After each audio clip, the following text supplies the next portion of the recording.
Hey guys, tonight we slip into a world that at first glance looks polished, polite and proper, but don't let the varnish fool you.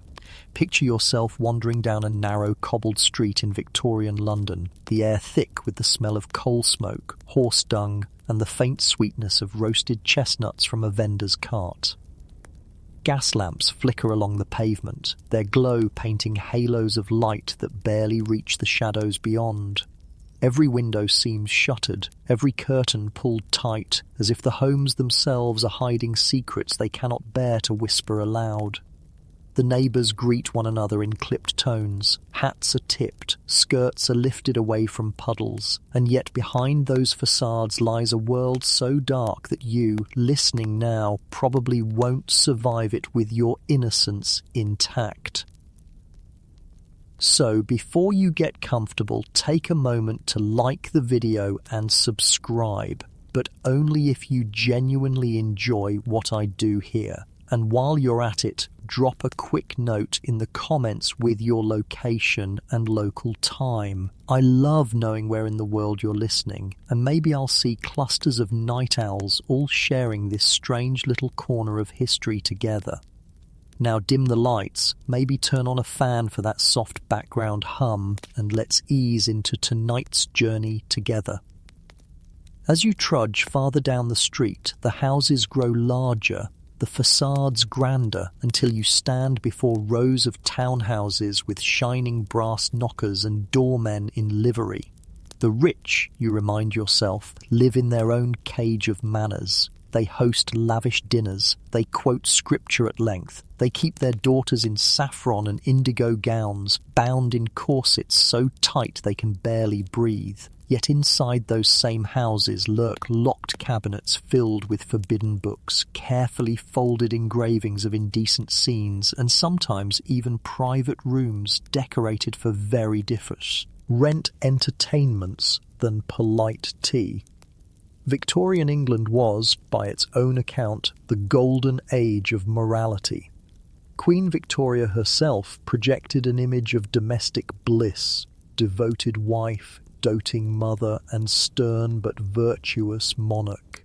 You see her portrait hanging in parlours across the land, framed in shell gold leaf, reminding every household of the ideal. But here's the kicker. The more loudly society preached purity, the more its hidden obsessions festered in the shadows. Historians still argue whether this contradiction was inevitable, or whether it was the sheer intensity of the moral code that produced such dark undercurrents. It's like squeezing a balloon, suppress the air on one side, and it bulges grotesquely elsewhere. As you imagine yourself passing a row of carriages, one clatters past carrying gentlemen who look perfectly respectable in their top hats. They might be heading to Parliament or to a respectable club with billiards and brandy, but they might equally be slipping off to a clandestine flagellation parlour where velvet drapes hide the sound of the whip. You never can tell. The contradiction is the point. Everyone wears a mask, but the masks are paper thin. The houses themselves give you clues. A genteel townhouse might have heavy curtains tied shut at odd hours, or visitors arriving discreetly by the servant's entrance. An apothecary on the corner sells powders not just for headaches, but for discreet female complaints. And the whispers on the street suggest the back room sells things even less polite to mention. You picture a wooden shelf lined with jars of powders labelled in neat handwriting, but behind them a secret compartment hides stronger tinctures meant to dull more shameful pains. And here's a historical fact to ground the image. London in the mid-19th century had one of the largest sex industries in Europe. Estimates suggest tens of thousands of women, and sometimes boys, worked as prostitutes. But outwardly, Victorian society insisted such things were rare, even non-existent, except in the lowest gutters. That's the hypocrisy you're walking through, a city publicly denouncing immorality while privately drowning in it. To deepen the scene, imagine the smell of the Thames at low tide, a river that served as both water source and open sewer. The stench itself is like a metaphor for the whole culture. polished on the surface, foul underneath. A joke, if you will. The Victorians claimed cleanliness was next to godliness, but they still bathed in a river that could knock out a rhinoceros with one whiff. You chuckle softly in the night air, and then remember, you're breathing coal smoke anyway, so you're not much better off. As you stroll, a young couple passes you. The man, handsome and stiff in his teal waistcoat, holds the woman's arm too tightly. She's swaying, not from drunkenness but from her corset laced until her ribs ache. Fainting couches weren't just pretty furniture, they were necessary props for women literally deprived of breath. And here's your quirky tidbit. Some men fetishized this very faintness. They found beauty in the gasping, the swooning, the unnatural wasp waste. Fashion blurred into fetish without anyone quite admitting it. Further down the street, a group of schoolboys in caps and knickerbockers chase one another, shouting. They vanish into a side alley where a governess waits, stern in her indigo gown, rod in hand. You don't see what follows, but the sharp crack that echoes tells you enough. Stories circulated in the era of governesses who punished pupils in ways that were later retold in erotic pulp fiction. Were those tales exaggerated? Historians still argue whether the governess was truly the cruel figure of fantasy or merely a scapegoat for adult imaginations. Step by step, you realize how porous the line was between morality and obsession. Brothels operated in almost every district, each catering to different themes. Some specialized in rotoirs. Leplay, clients might request a nun's habit, a school uniform, or a mock court of discipline. Others prided themselves on novelty, offering costumes, instruments, or even staged scenarios that now feel uncomfortably theatrical. And yet, upstairs, the family parlor above the same establishment might hold a mother reading Bible verses to her children. 2 worlds, 1 roof. The moon is climbing higher now, silvering the rooftops, and you pause outside a morgue. Its stone walls are cold, its windows dark. Rumors swirl about men who linger too long inside, their fascination with death blending into whispers of necrophilia. Are those rumors truth or merely another layer of scandalous gossip? Again, scholars debate, but you shiver all the same. The Victorian fixation with mourning, the elaborate rituals, the jet jewellery, the endless black veils, sometimes tipped into obsession. Death was everywhere. Cholera, consumption, accidents in factories. It was natural to mourn, but unnatural how much they relished it.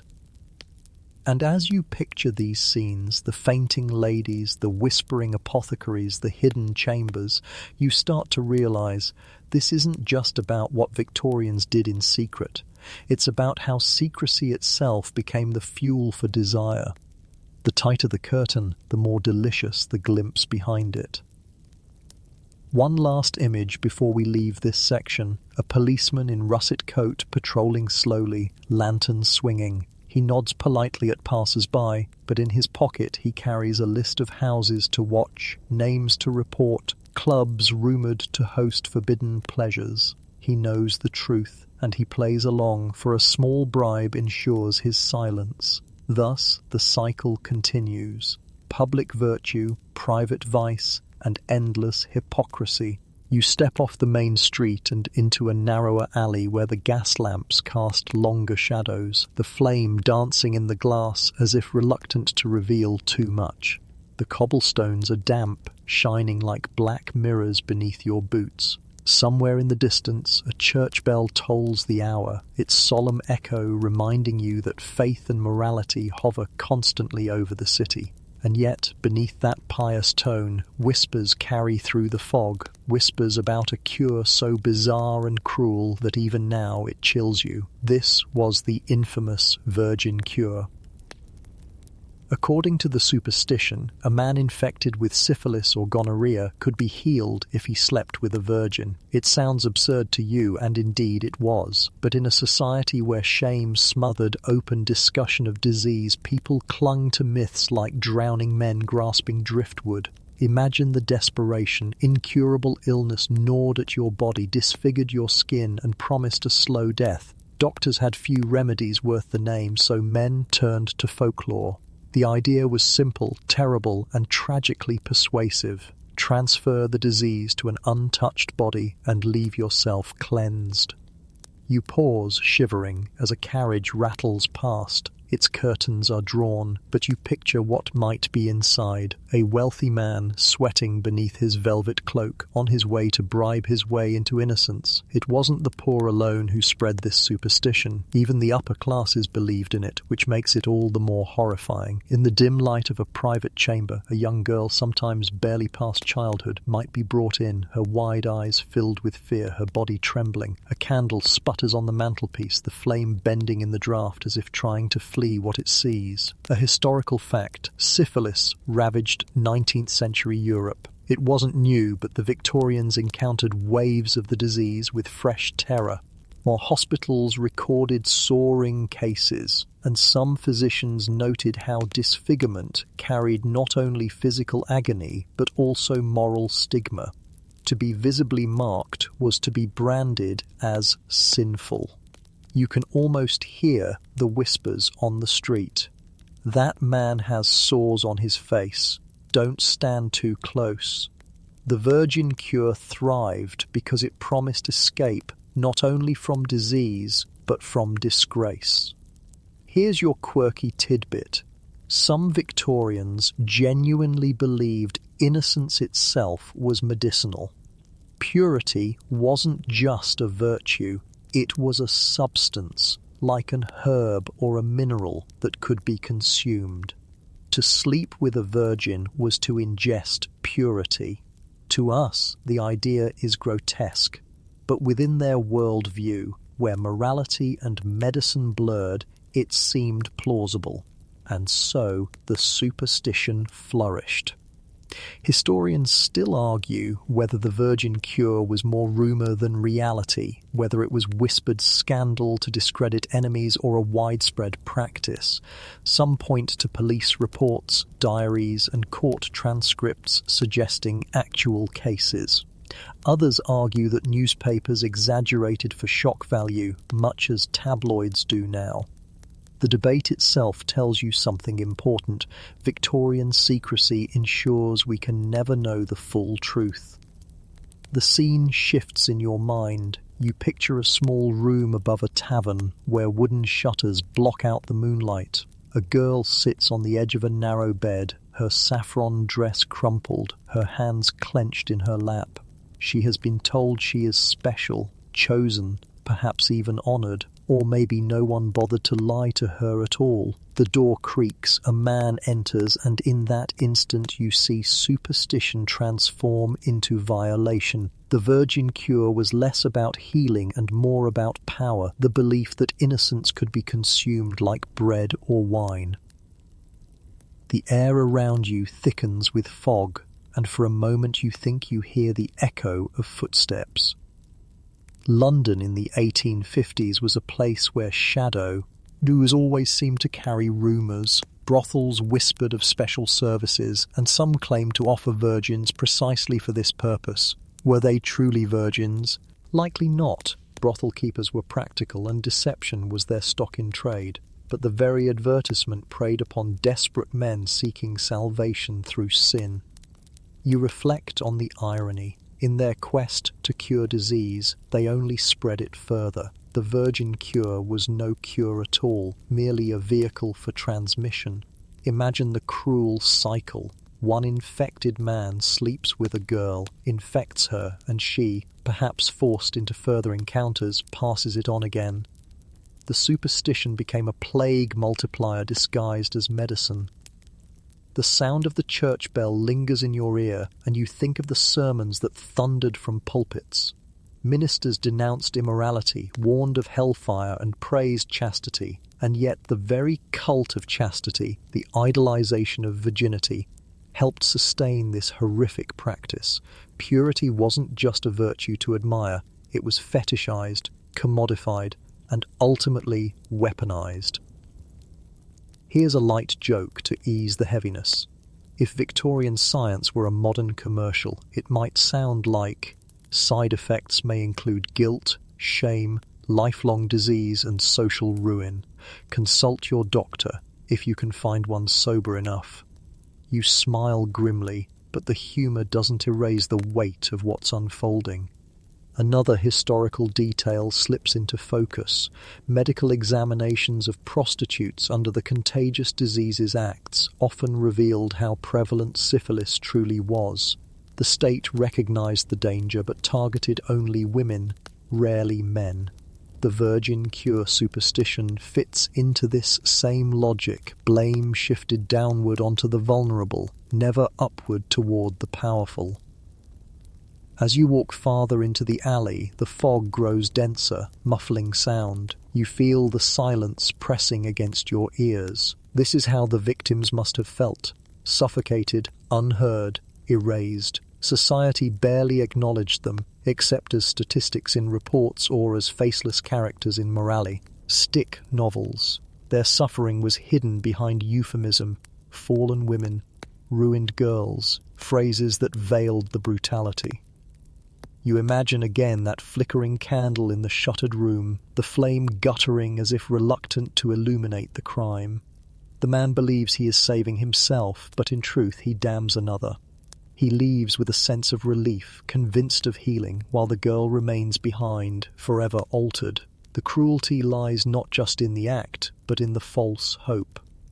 Historians still argue whether medical professionals ever endorsed the virgin cure. Some evidence suggests a few unscrupulous doctors hinted at it, while others denounced it as nonsense. The very fact of debate underscores how fragile trust was in Victorian medicine. Science and superstition tangled like ivy on a crumbling wall.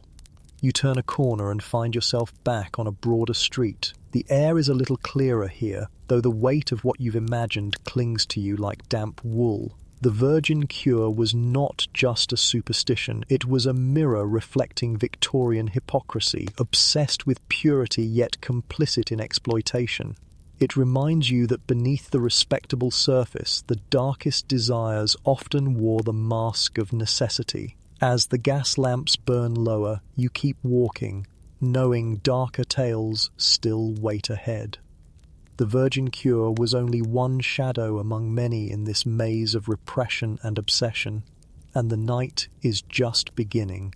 The fog clings to your coat as you move away from the alleys of superstition and into the brighter boulevards where society parades itself with pride. Lamps burn steadily, casting golden halos across the polished windows of high-end shops. Behind glass, you glimpse bolts of fabric, gleaming jewellery, and most prominently, corsets displayed like trophies. This is the world of fashion, where appearances matter more than breadth, where the line between elegance and cruelty is drawn tight across the ribs.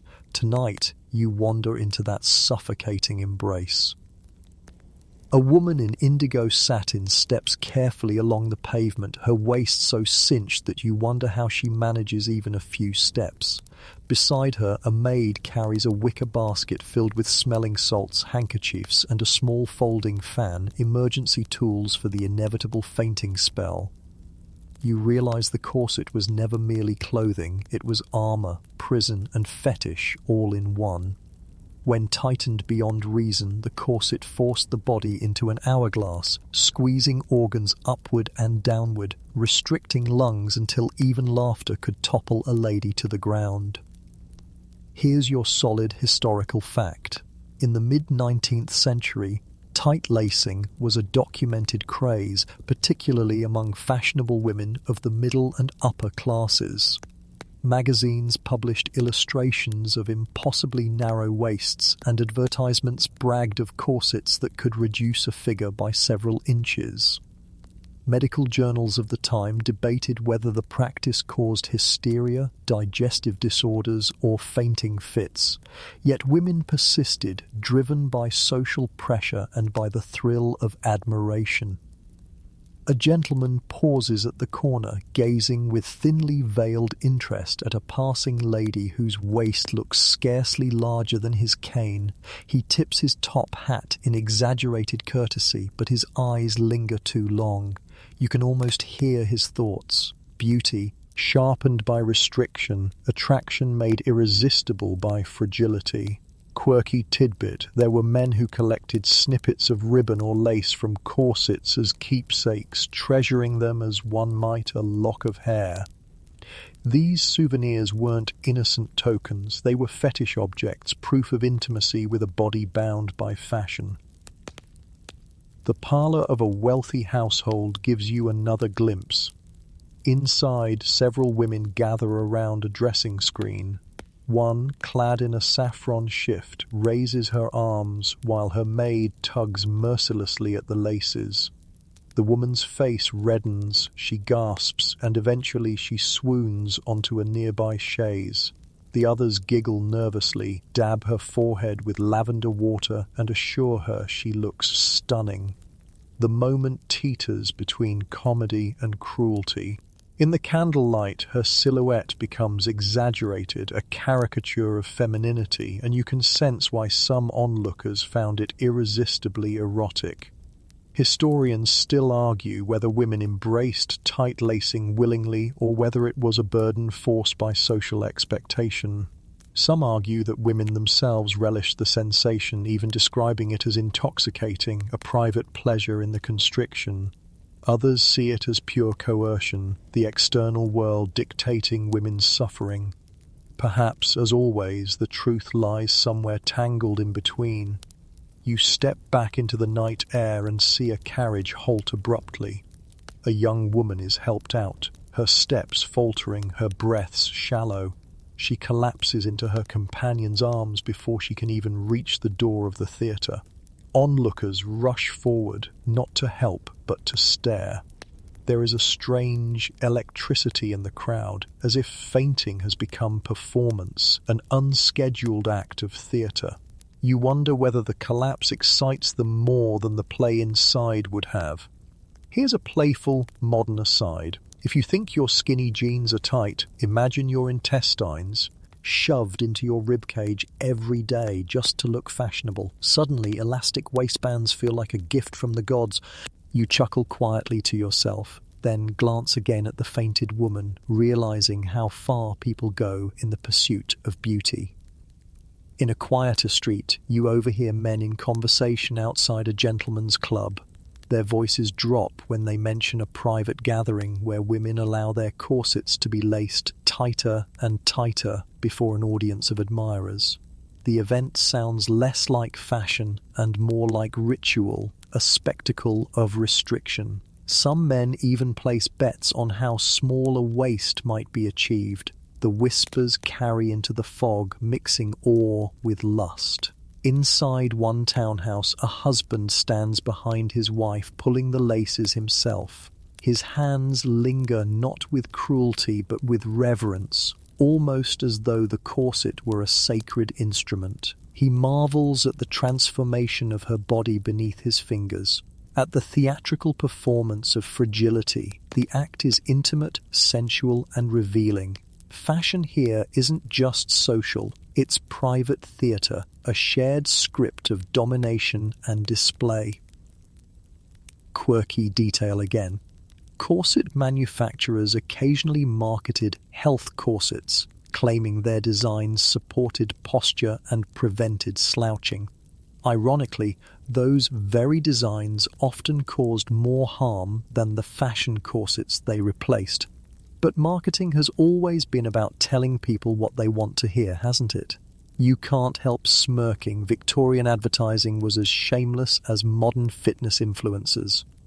As the night deepens, you imagine the psychological power of the corset. For women, it was both pride and punishment.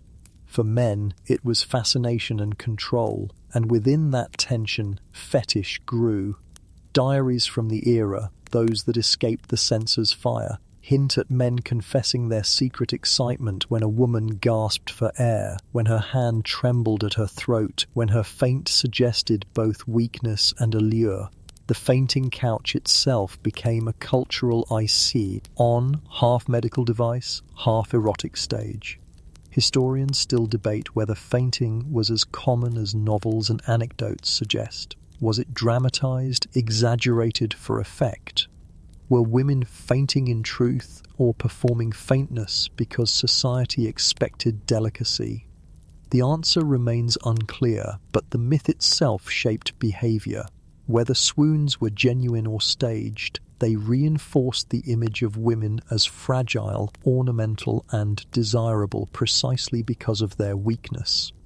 Now the street grows quieter, the shops shuttered, but the image of the corset lingers with you. You picture stacks of teal and russet fabrics waiting to be cut, lace threaded through iron eyelets, a tailor stitching away under candlelight. Each corset is both an instrument of fashion and a trap, waiting for the moment it will squeeze someone into a shape society deems beautiful. And as you walk on, you reflect on how repression often finds its outlet in extremes. The Victorian obsession with propriety demanded symbols of virtue, but it also encouraged extremes of style that bordered on cruelty. Fashion wasn't separate from sexuality. It was woven into it, literally, with every stitch of whalebone and lace. Here's your closing image for the section. A drawing room at midnight, faint music drifting from the piano, a woman reclining on her chaise, still in her corset. Her breaths are shallow, her cheeks flushed. Her husband watches, a glass of brandy in hand, eyes fixed on the rise and fall of her chest. Neither speaks, but the silence is thick with tension. In that silence, you realize, lies the heart of Victorian fashion fetishism, a mixture of admiration, discomfort, and forbidden desire. The fog outside thickens again, curling like smoke through the lamplight. You pull your coat tighter and step back into the night.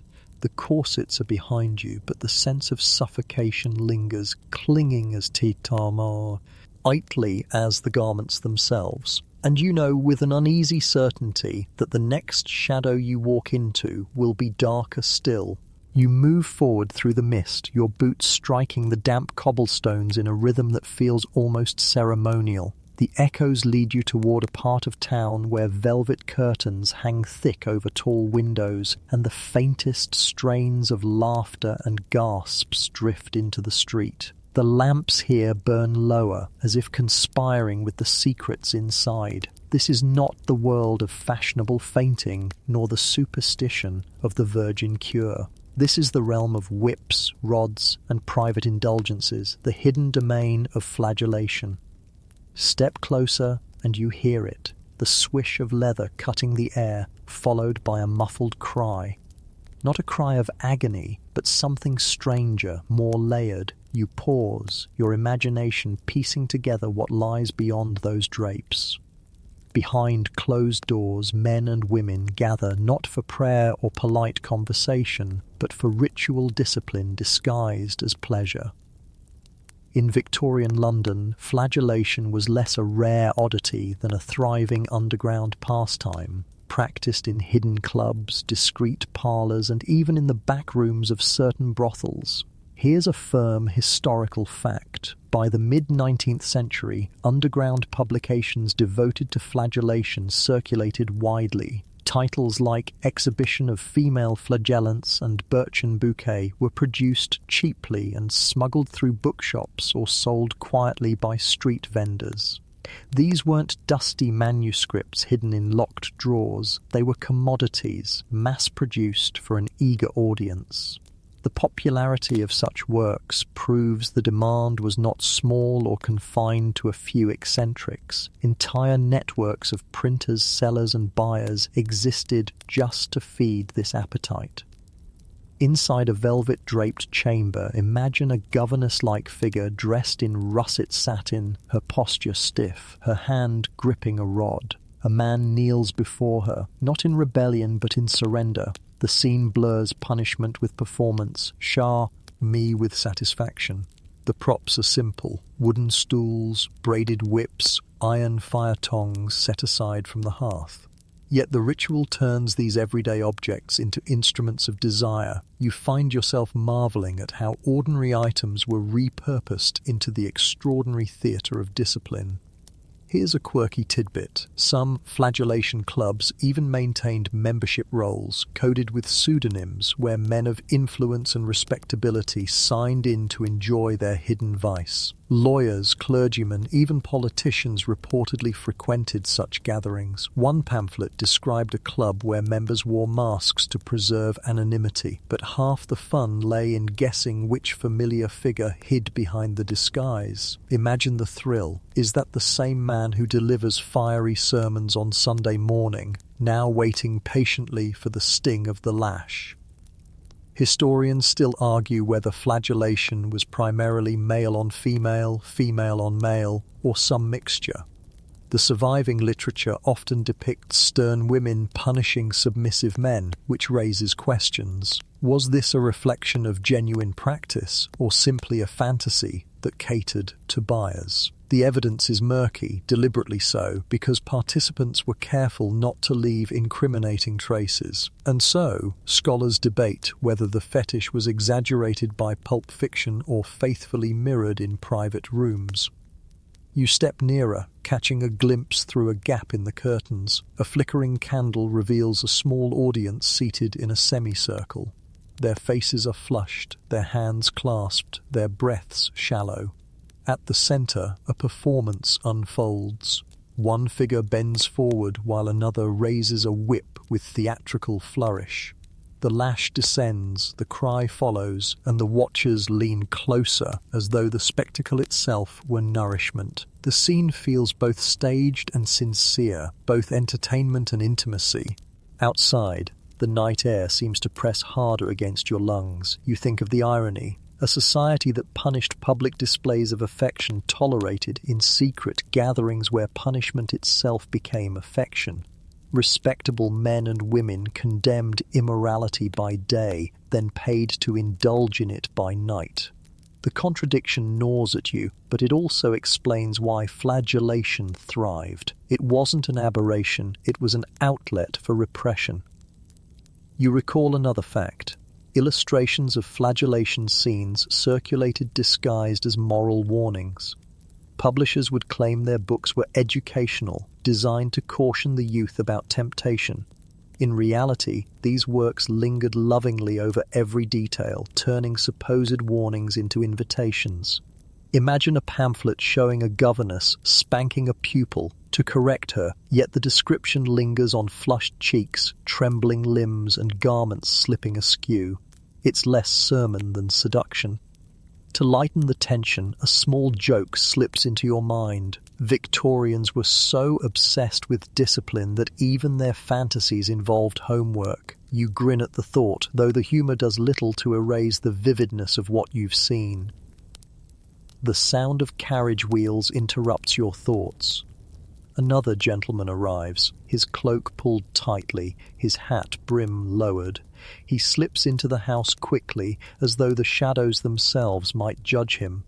You realize the secrecy of these clubs wasn't just about avoiding scandal.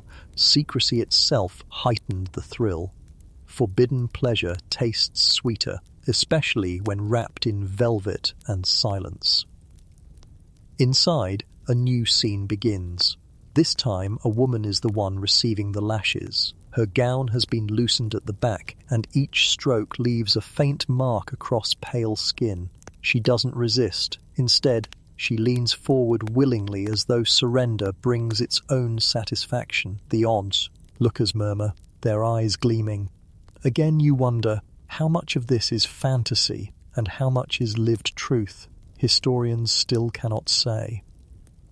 But the presence of so much literature, so many whispered accounts, makes clear that flagellation was not a footnote in Victorian sexuality. It was central, a beating heart of hidden desire. The society that worshipped order found release in disorder. The society that idolized chastity revelled in ritualized shame. You picture a small library in a townhouse, books neatly arranged in rows. Behind a false panel lies another collection, slim volumes bound in cheap leather, their titles handwritten to avoid suspicion. A curious visitor might find one, open its pages and discover lurid illustrations of rods and whips. The discovery itself would send a shiver down the spine, part fear, part fascination. Imagine the thrill of stumbling upon forbidden knowledge while still pretending to be shocked by it. As you continue your walk, the fog swirls thicker, curling around your ankles like smoke. You sense how easily the line blurs between punishment and pleasure, morality and vice. The Victorians themselves blurred it daily, hiding their whips behind velvet drapes while preaching purity in the daylight. Here's a final image for this section. A parlour after the guests have gone, candles guttering low, the floor littered with scraps of ribbon and discarded rods. The silence hums with memory, as though the walls themselves absorbed the cries and laughter. By morning, the same room will host polite conversation over tea, the evidence neatly swept away. Yet you, having glimpsed it in the night, cannot forget. The echo of the whip still lingers in your ears as you step back into the cold street. You breathe deeply, the night air sharp in your lungs, but the scent of velvet and candle smoke clings to you, as though the secret chamber refuses to let you go. And you know, darker secrets still wait further along your path.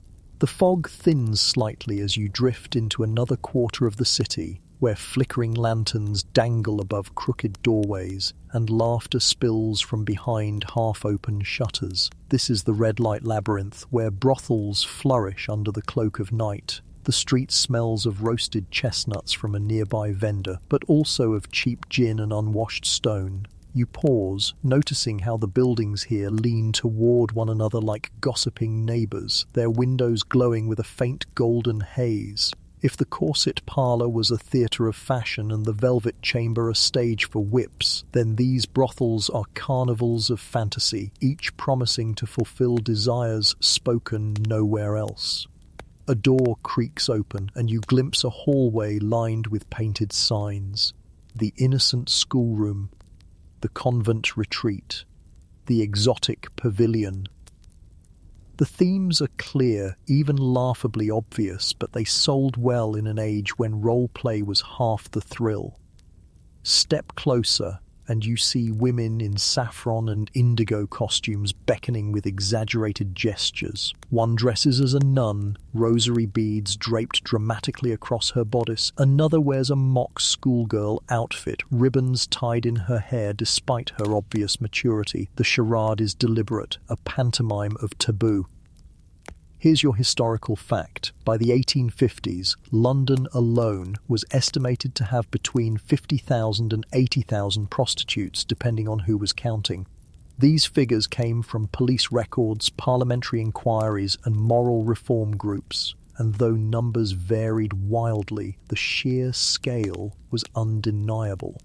Prostitution was not marginal. It was woven into the fabric of urban life. Whole neighbourhoods like Soho and Covent Garden became infamous for their concentration of brothels. As you edge past, a client stumbles out, his cheeks flushed and his hat askew. He mutters something about forgetting his gloves, then disappears into the night. Inside, you imagine the brothel filled with candle smoke, cheap perfume, and the creak of wooden stairs. Women lean in doorways, their laughter both practiced and weary. Some are young, their faces powdered, others older, their smiles a little too forced. Each room offers a variation on the same theme, fantasy sold by the hour.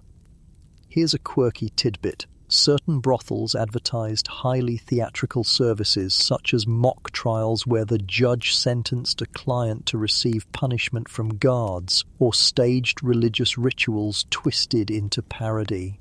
These establishments blurred the line between theatre and sex, feeding on Victorian fascination with costume and role-play. Imagine stepping into a room draped with crimson velvet, where a client pretends to be a guilty schoolboy, while a woman dressed as a stern teacher brandishes a rod. It sounds absurd, almost comical, but the demand was real. Historians still argue whether brothels primarily served the working class or the wealthy elite. Some records show cheap dens crowded with sailors and labourers, while others describe luxurious establishments catering to politicians and aristocrats.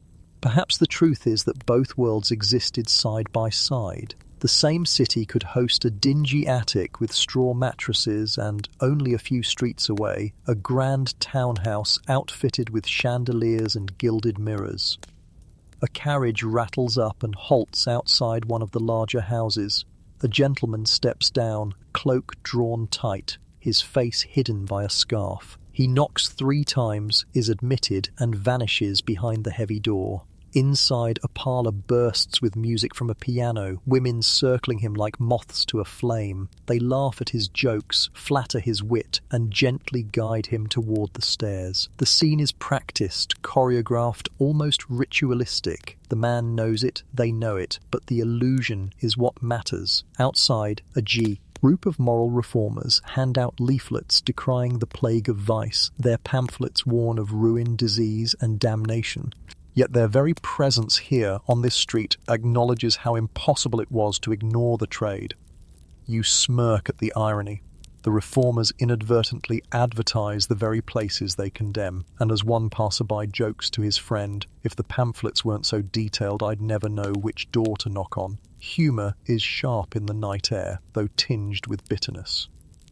Inside another brothel, the props tell their own story. Wicker baskets hold costume accessories, nuns' veils, sailor hats, flimsy wigs. A wooden table bears cheap bottles of gin and a stack of coins waiting to be divided at the end of the night. The walls are painted with crude murals of exotic scenes, palm trees, desert caravans, eastern palaces, catering to fantasies of the foreign. The Victorians, fascinated by Orientalism, projected their desires onto imagined landscapes, never mind how inaccurate or absurd those depictions were. A quirky aside, one brothel reportedly offered clients the chance to dine on mock communion bread and wine served by women dressed as priests, before the encounter turned predictably less pious. You chuckle darkly, imagining a dinner theatre gone wildly astray. Victorians were masters of mixing reverence with irreverence, and here it shows in full. Historians still debate how much agency prostitutes had in shaping these themes. Some argue that women themselves devised creative acts to attract clients, while others insist the fantasies were imposed by the market and its largely male patrons. Letters and court testimonies suggest both. Some women cleverly manipulated roles to earn more, while others endured them unwillingly. You step further down the street and notice the contrast between the brothel facades. Some are well kept, lamps glowing warmly, curtains rich and heavy. Others are grimy, their signs peeling, their doors barely hanging on hinges. The spectrum of prostitution stretched from luxury to squalor. Clients chose according to means, but the underlying dynamic remained the same. Bodies traded for survival, desires wrapped in costume. Here's another fact. The Contagious Diseases Acts, passed in the 1860s, targeted women suspected of prostitution, forcing them into invasive medical examinations. No such measures applied to men, who spread disease just as readily. The acts provoked outrage, particularly from reformer Josephine Butler, who campaigned tirelessly against them. But during their enforcement, brothels lived under the shadow of sudden raids and forced inspections.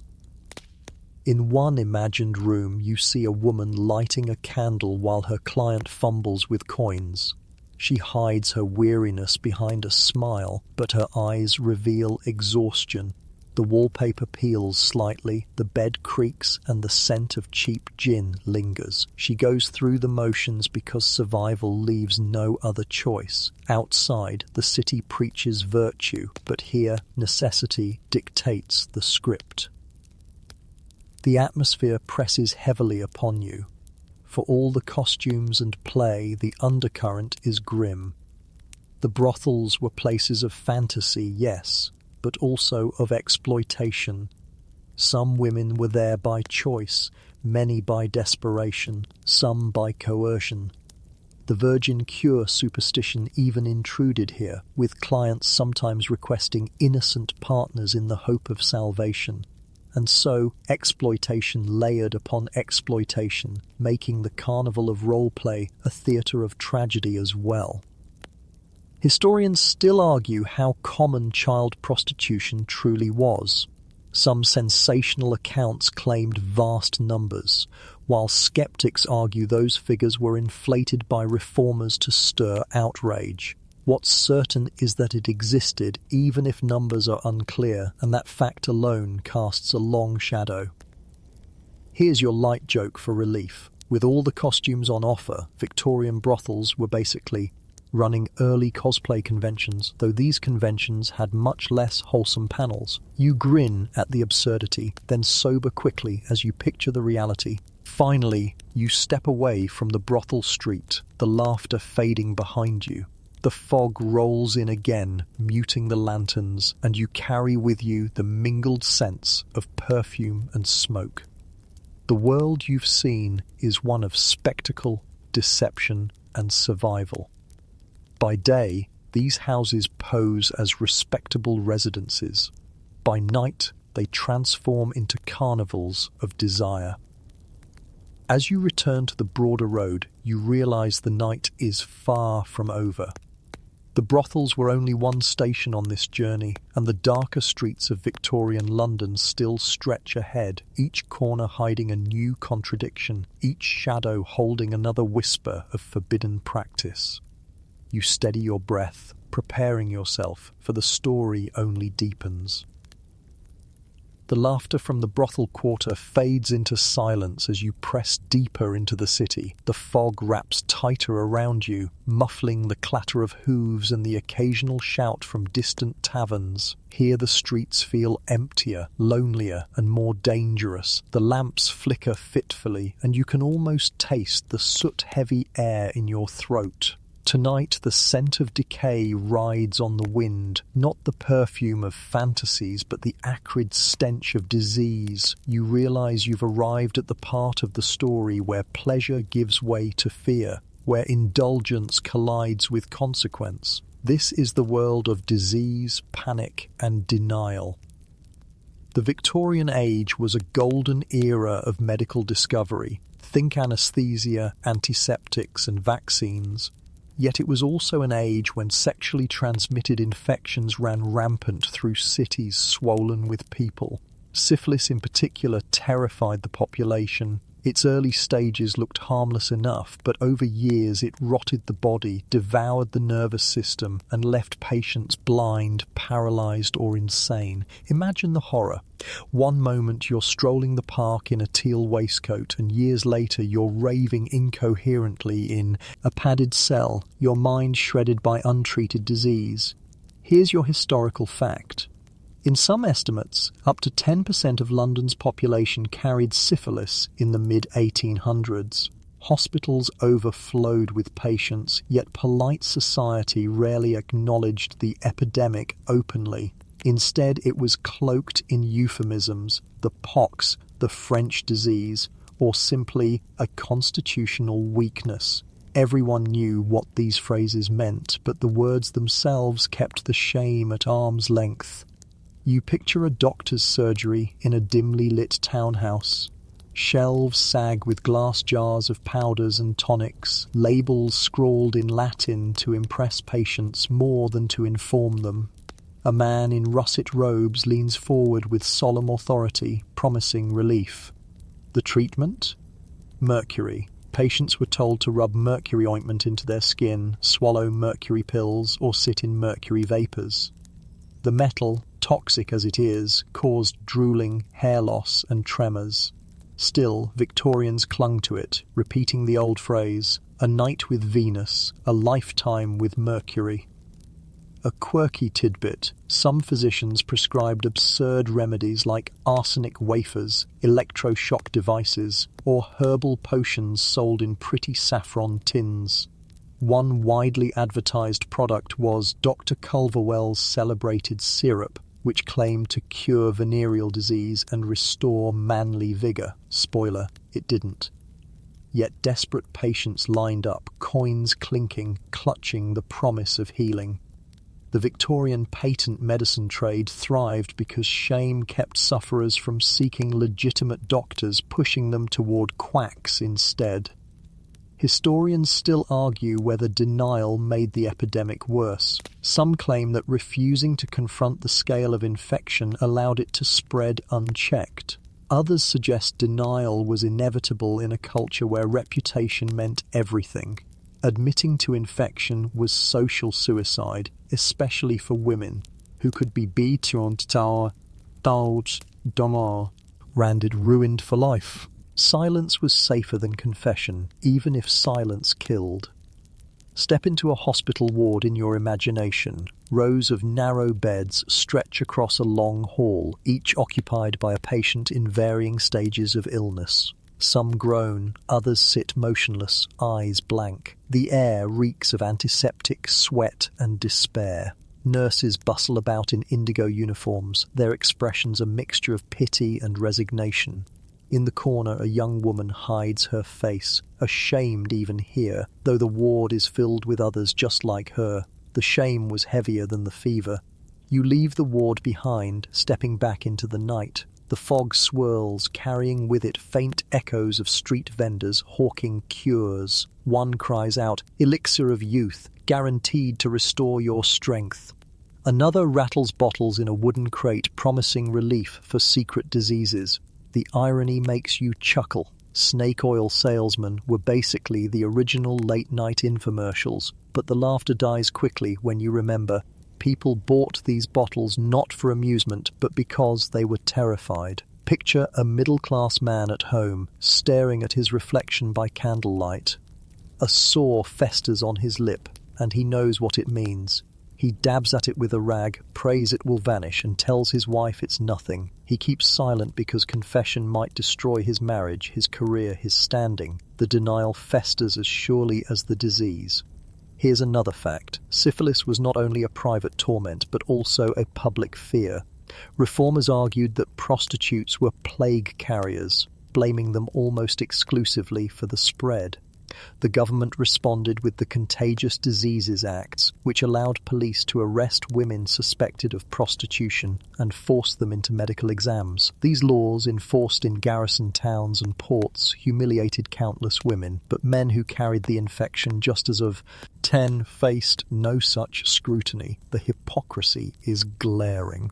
A quirky aside, doctors sometimes claimed they could diagnose syphilis from a patient's gait or handshake. Imagine being judged diseased because you limped or because your grip felt weak. It was pseudoscience at best, but it reveals how paranoia warped medical judgment. You laugh softly. If handshakes spread scandal today, entire boardrooms would be empty.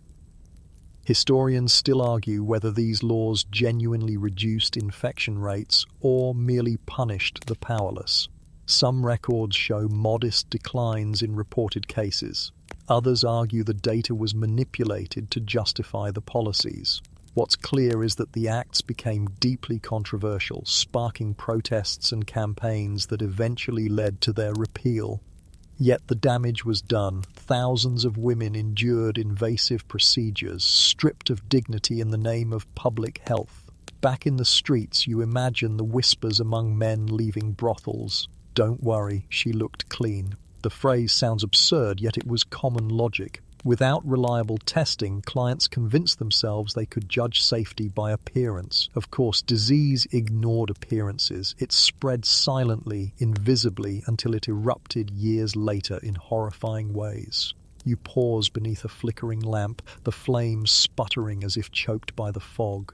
In that moment, you realize how Victorian panic mirrored our own modern anxieties. Just as they feared invisible contagion, we fear unseen threats in our own time. And just as they sought miracle cures, we chase quick fixes, often at the expense of truth. Here's your light joke for the section. With all the quack cures floating around, Victorian pharmacies were basically the 19th century version of an online shopping cart. Lots of promises, no refunds. You grin at the comparison, imagining powdered arsenic arriving in a neat little package with free delivery by horse. But humour can't erase the gravity. For many, disease was a death sentence not only of the body but of reputation. Women labelled tainted could never marry respectably. But humour can't erase the gravity. For many, disease was a death sentence not only of the body but of reputation. Women labelled tainted could never marry respectably. Men marked by scars or insanity might lose careers and fortunes. Families often disowned infected members, preferring silence over shame. The epidemic wasn't just biological, it was social, moral, and emotional. You step forward again, passing a chemist's shop where blue glass bottles gleam faintly in the lamplight. Behind the window sits a skeleton model, posed upright with a grin. It seems almost mocking, a reminder that beneath the fine clothes and moral speeches, everyone was just bones waiting to be claimed. Disease doesn't care about propriety. It devours the pious and the sinful alike. As the night deepens, you take one last look at the empty street. The silence feels heavier here, as though the very stones remember the weight of panic, denial, and suffering. You carry with you the image of patients whispering their shame, of doctors selling poison as cure, of laws punishing the powerless. And you know the darkness of Victorian sexuality was not only in its desires, but in the cruel price those desires demanded. The fog closes in again, swallowing the last glimmer of lamplight. You keep walking because the journey isn't finished. Ahead lie more shadows, more contradictions, and more secrets waiting to be unwrapped in the dark. The fog rolls with you as you drift toward a quieter quarter of the city, where the sharp scent of coal smoke fades and the muffled rhythm of hoofbeats dies away. A pale moon glimmers faintly overhead, catching on window panes and iron railings. You notice a row of modest townhouses, their curtains tightly drawn, yet one window leaks a dim amber glow. You pause beneath it, and there it is again. That sound, faint but unmistakable, the crack of a rod, followed by a gasp. Unlike the muffled cries behind velvet drapes you heard earlier, this sound carries with it the cadence of instruction, the theatrical authority of discipline. Tonight, you've arrived at the world of governess tales, where punishment and fantasy blur into an unsettling fusion. Step closer, and the picture sharpens in your mind. A stern governess in indigo gown, her hair bound in a severe bun, looms over a pupil bent across a wooden desk. A wicker basket of books rests on the floor, and on the desk itself lies an open primer with smudged ink across its pages. The governess lifts a birch rod with measured precision. The swish slices the air, followed by a faint cry muffled in the crook of an arm. The room itself is austere. Whitewashed walls, a single candle sputtering on an iron stand, a faint draught whistling through the shutters. Yet the atmosphere is heavy, charged with tension far stronger than any lesson could warrant. Here's a firm historical fact. Erotic flagellation literature in Victorian England often drew on the imagery of governesses punishing their charges. Books such as Lady Bumtickler's Revels or Exhibition of Female Flagellants played gleefully with this scenario, portraying women of authority chastising young students in graphic detail. Publishers disguised these works as moral tracts, but readers knew exactly what they were buying. The governess figure, caught between maternal caregiver and strict enforcer, became a paradoxical symbol of both order and desire. A quirky tidbit. One notorious underground print showed a governess punishing a schoolboy for poor Latin, only for him to be replaced, panel by panel, with a grown man dressed in school uniform. The absurdity was deliberate, allowing adults to indulge in the fantasy of being corrected without acknowledging the darker undertones of involving actual children. Even so, the blurred line makes Maudie earn readers uneasy. Was this parody, satire, or confession? The ambiguity itself was part of the allure.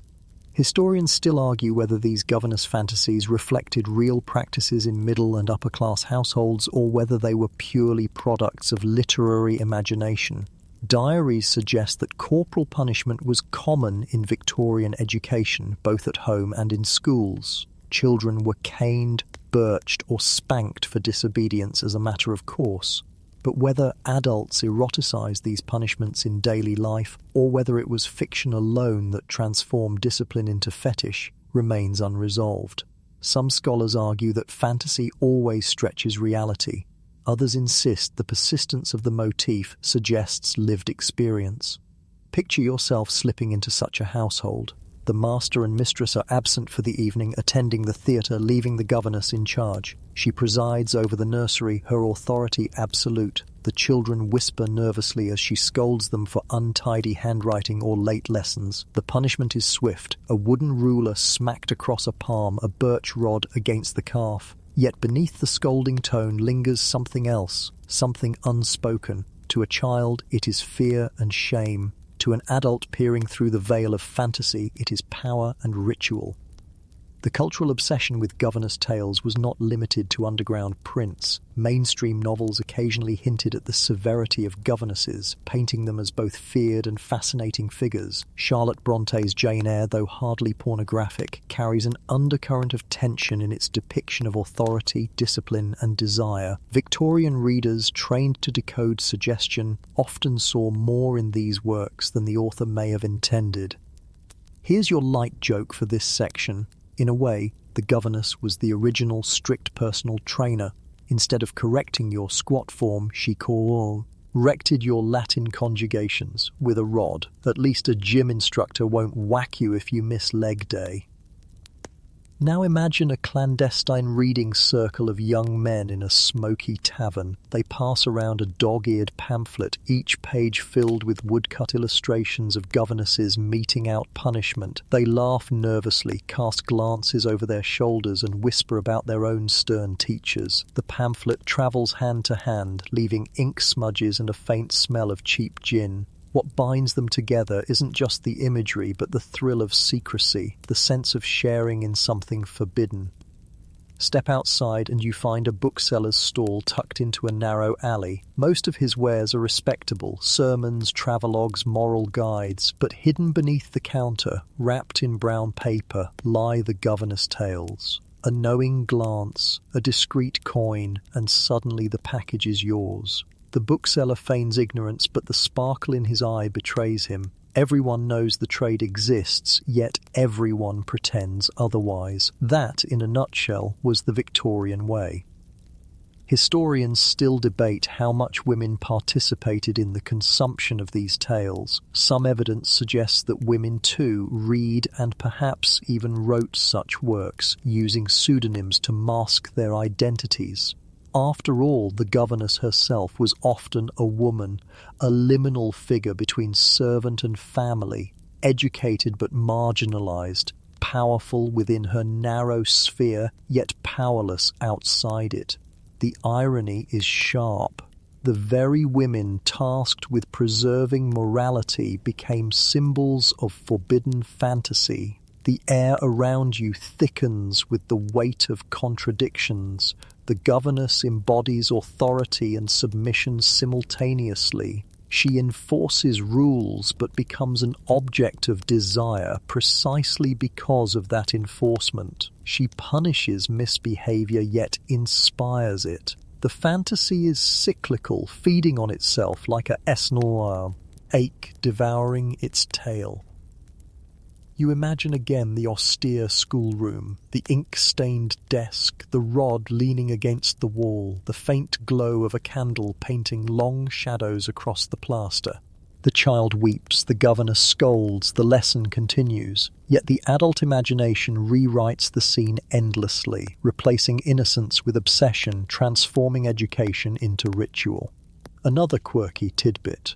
One publisher defended his governess tales by claiming they were moral warnings against excessive discipline. The logic is laughable. The stories lingered so lovingly over each punishment that any warning was lost in the detail. It's like serving cake and calling it a cautionary tale against gluttony. You smirk, shaking your head at the audacity. And yet the persistence of these tales reveals something profound. Victorian society idolized purity and obedience, but beneath that idol lay fascination with disobedience and shame. The governess fantasy distilled this tension into a single image, authority cloaked in modest dress, wielding both rod and desire. As you step back into the foggy street, the sound of the rod's crack still echoes in your ears. The light from the townhouse window dims, and silence returns. But the imagery lingers. Stern women, trembling pupils, ink-stained desks, and the paradox of punishment as pleasure. You walk on, your breath clouding in the cold night air. The governess tales remind you that repression does not erase desire, it redirects it, reshapes it, and often makes it stranger. And in Victorian England, desire found its stage in the most unlikely of places: the schoolroom, the nursery, the quiet authority of the governess. The fog curls again at your ankles, as if urging you onward. More shadows wait ahead, each carrying their own secrets. The night is far from over, and the whispers of forbidden practices have only begun to rise. You leave behind the hush of the schoolroom and the stern figure of the governess, your steps carrying you deeper into a city where discipline took stranger forms. The streets grow narrower, hemmed in by brick walls stained with soot. You catch the faint clinking of glass bottles from a nearby apothecary and the distant whir of some experimental contraption. Tonight, you find yourself stepping into the world of obsession with solitary vice, masturbation, or as Victorians called it, self-abuse. The era turned this most private act into a public panic, a moral catastrophe, a supposed plague capable of bringing ruin to the body and mind. The panic wasn't small. Pamphlets, sermons, and medical handbooks warned that self-indulgence would cause blindness, insanity, epilepsy, spinal deformities, even death. Picture a young boy, perhaps 13, sitting alone in a small attic bedroom. His candle burns low, his textbooks lie open, and he fidgets nervously under the heavy gaze of portraits hung on the wall. His stern grandfather, his devout mother, a clergyman in indigo robes. He is told that if he yields to temptation, he will ruin his future, destroy his health, and break his family's heart. The fear is suffocating. Here's a historical fact. Samuel Tissot, an 18th century physician whose work remained influential in the Victorian era, had published dire warnings that masturbation drained vital energy from the body. His theories persisted long after better science should have discredited them. By the mid-1800s, English doctors regularly diagnosed patients with spermatorrhea, a supposed condition caused by excessive seminal loss. It was blamed for everything from headaches to melancholy. Now imagine a physician in a small consulting room. The shelves are lined with thick leather-bound volumes, and on the desk lies a curious contraption, a metal device with spikes probed, truding on the inside, designed to be worn as a ring. The doctor, in a russet waistcoat, assures anxious parents that this device will save their son from temptation. The cruel irony is that it was meant to inflict pain if the wearer experienced nocturnal arousal. Some devices even delivered mild electric shocks. Quirky tidbit. Patents for anti-masturbation gadgets were filed and sold throughout the century, and a few are still preserved in museum collections today. More medieval torture than medical tool. Historians still argue whether the panic about masturbation was truly believed by the medical profession or cynically exaggerated to sell treatments. Some scholars insist doctors genuinely feared the supposed health risks, while others argue they exploited public anxiety for profit. Either way, patients and parents suffered, trapped in a system that treated a natural act as a fatal disease. Step into a boarding school dormitory in your imagination. Rows of iron-framed beds line the room, white sheets tucked tight, small trunks at the foot of each bed. A master in indigo robes walks the aisle, lantern in hand, watching for signs of movement under the covers. Boys lie rigid, terrified of being caught. Rumours circulate of punishments. Hands tied at night, beds inspected for stains, shameful public scoldings. For the Victorians, surveillance was part of the cure. Deny privacy, and you deny temptation. Or so they believed. A faint joke rises in your mind. Victorians treated teenagers the way modern parents treat Wi-Fi. Guard it carefully, limit access at night, and blame it for every bad grade. You chuckle, but the humour carries an edge. For those youths, the fear was crushing. Consider, too, the treatment of girls. Female sexuality was even less acknowledged, yet physicians prescribed horrifying cures for young women suspected of self-abuse. Some advocated clitoridectomy, surgical removal, as a medical remedy. Others prescribed cold baths, strict diets, or heavy sedation. A young woman might confide her worries to her mother, only to be whisked away to a doctor who treated her not with comfort but with violation. Here's another fact. Physicians like Isaac Baker Brown performed clitoridectomies in England in the 1860s, claiming the procedure prevented hysteria, epilepsy, and insanity caused by masturbation. He was eventually discredited, but only after years of mutilation had already been carried out. That such a practice ever gained acceptance shows the depth of the panic. Picture a parlour where a worried mother sits, wringing her hands as she confesses her daughter's nervous habits to a physician. The doctor nods gravely, prescribes harsh treatment, and assures the mother she is saving her daughter from ruin. The girl herself sits quietly, staring at the floor, her voice unheard in the entire transaction. The silence in that room is more chilling than any whip-crack or brothel laugh. Historians still debate how effective these scare tactics were. Did youths truly refrain out of fear, or did they simply grow more secretive? Some memoirs from the period suggest the panic produced lifelong guilt, a burden carried into adulthood. Others hint that the warnings were ignored, laughed off behind closed doors. The truth likely varied, but the cultural scar was real. Victorian society succeeded in making generations feel their most private selves were diseased. Step into a bookstore on the Strand. Shelves are stacked with earnest titles: Onanism, The Moral Plague, Youth's Guardian Against Secret Vice, The Dangers of Self-Pollution. Each promises salvation. Each sells fear. Some even include engravings of emaciated figures said to be victims of the act, their eyes hollow, their spines bent, their futures ruined.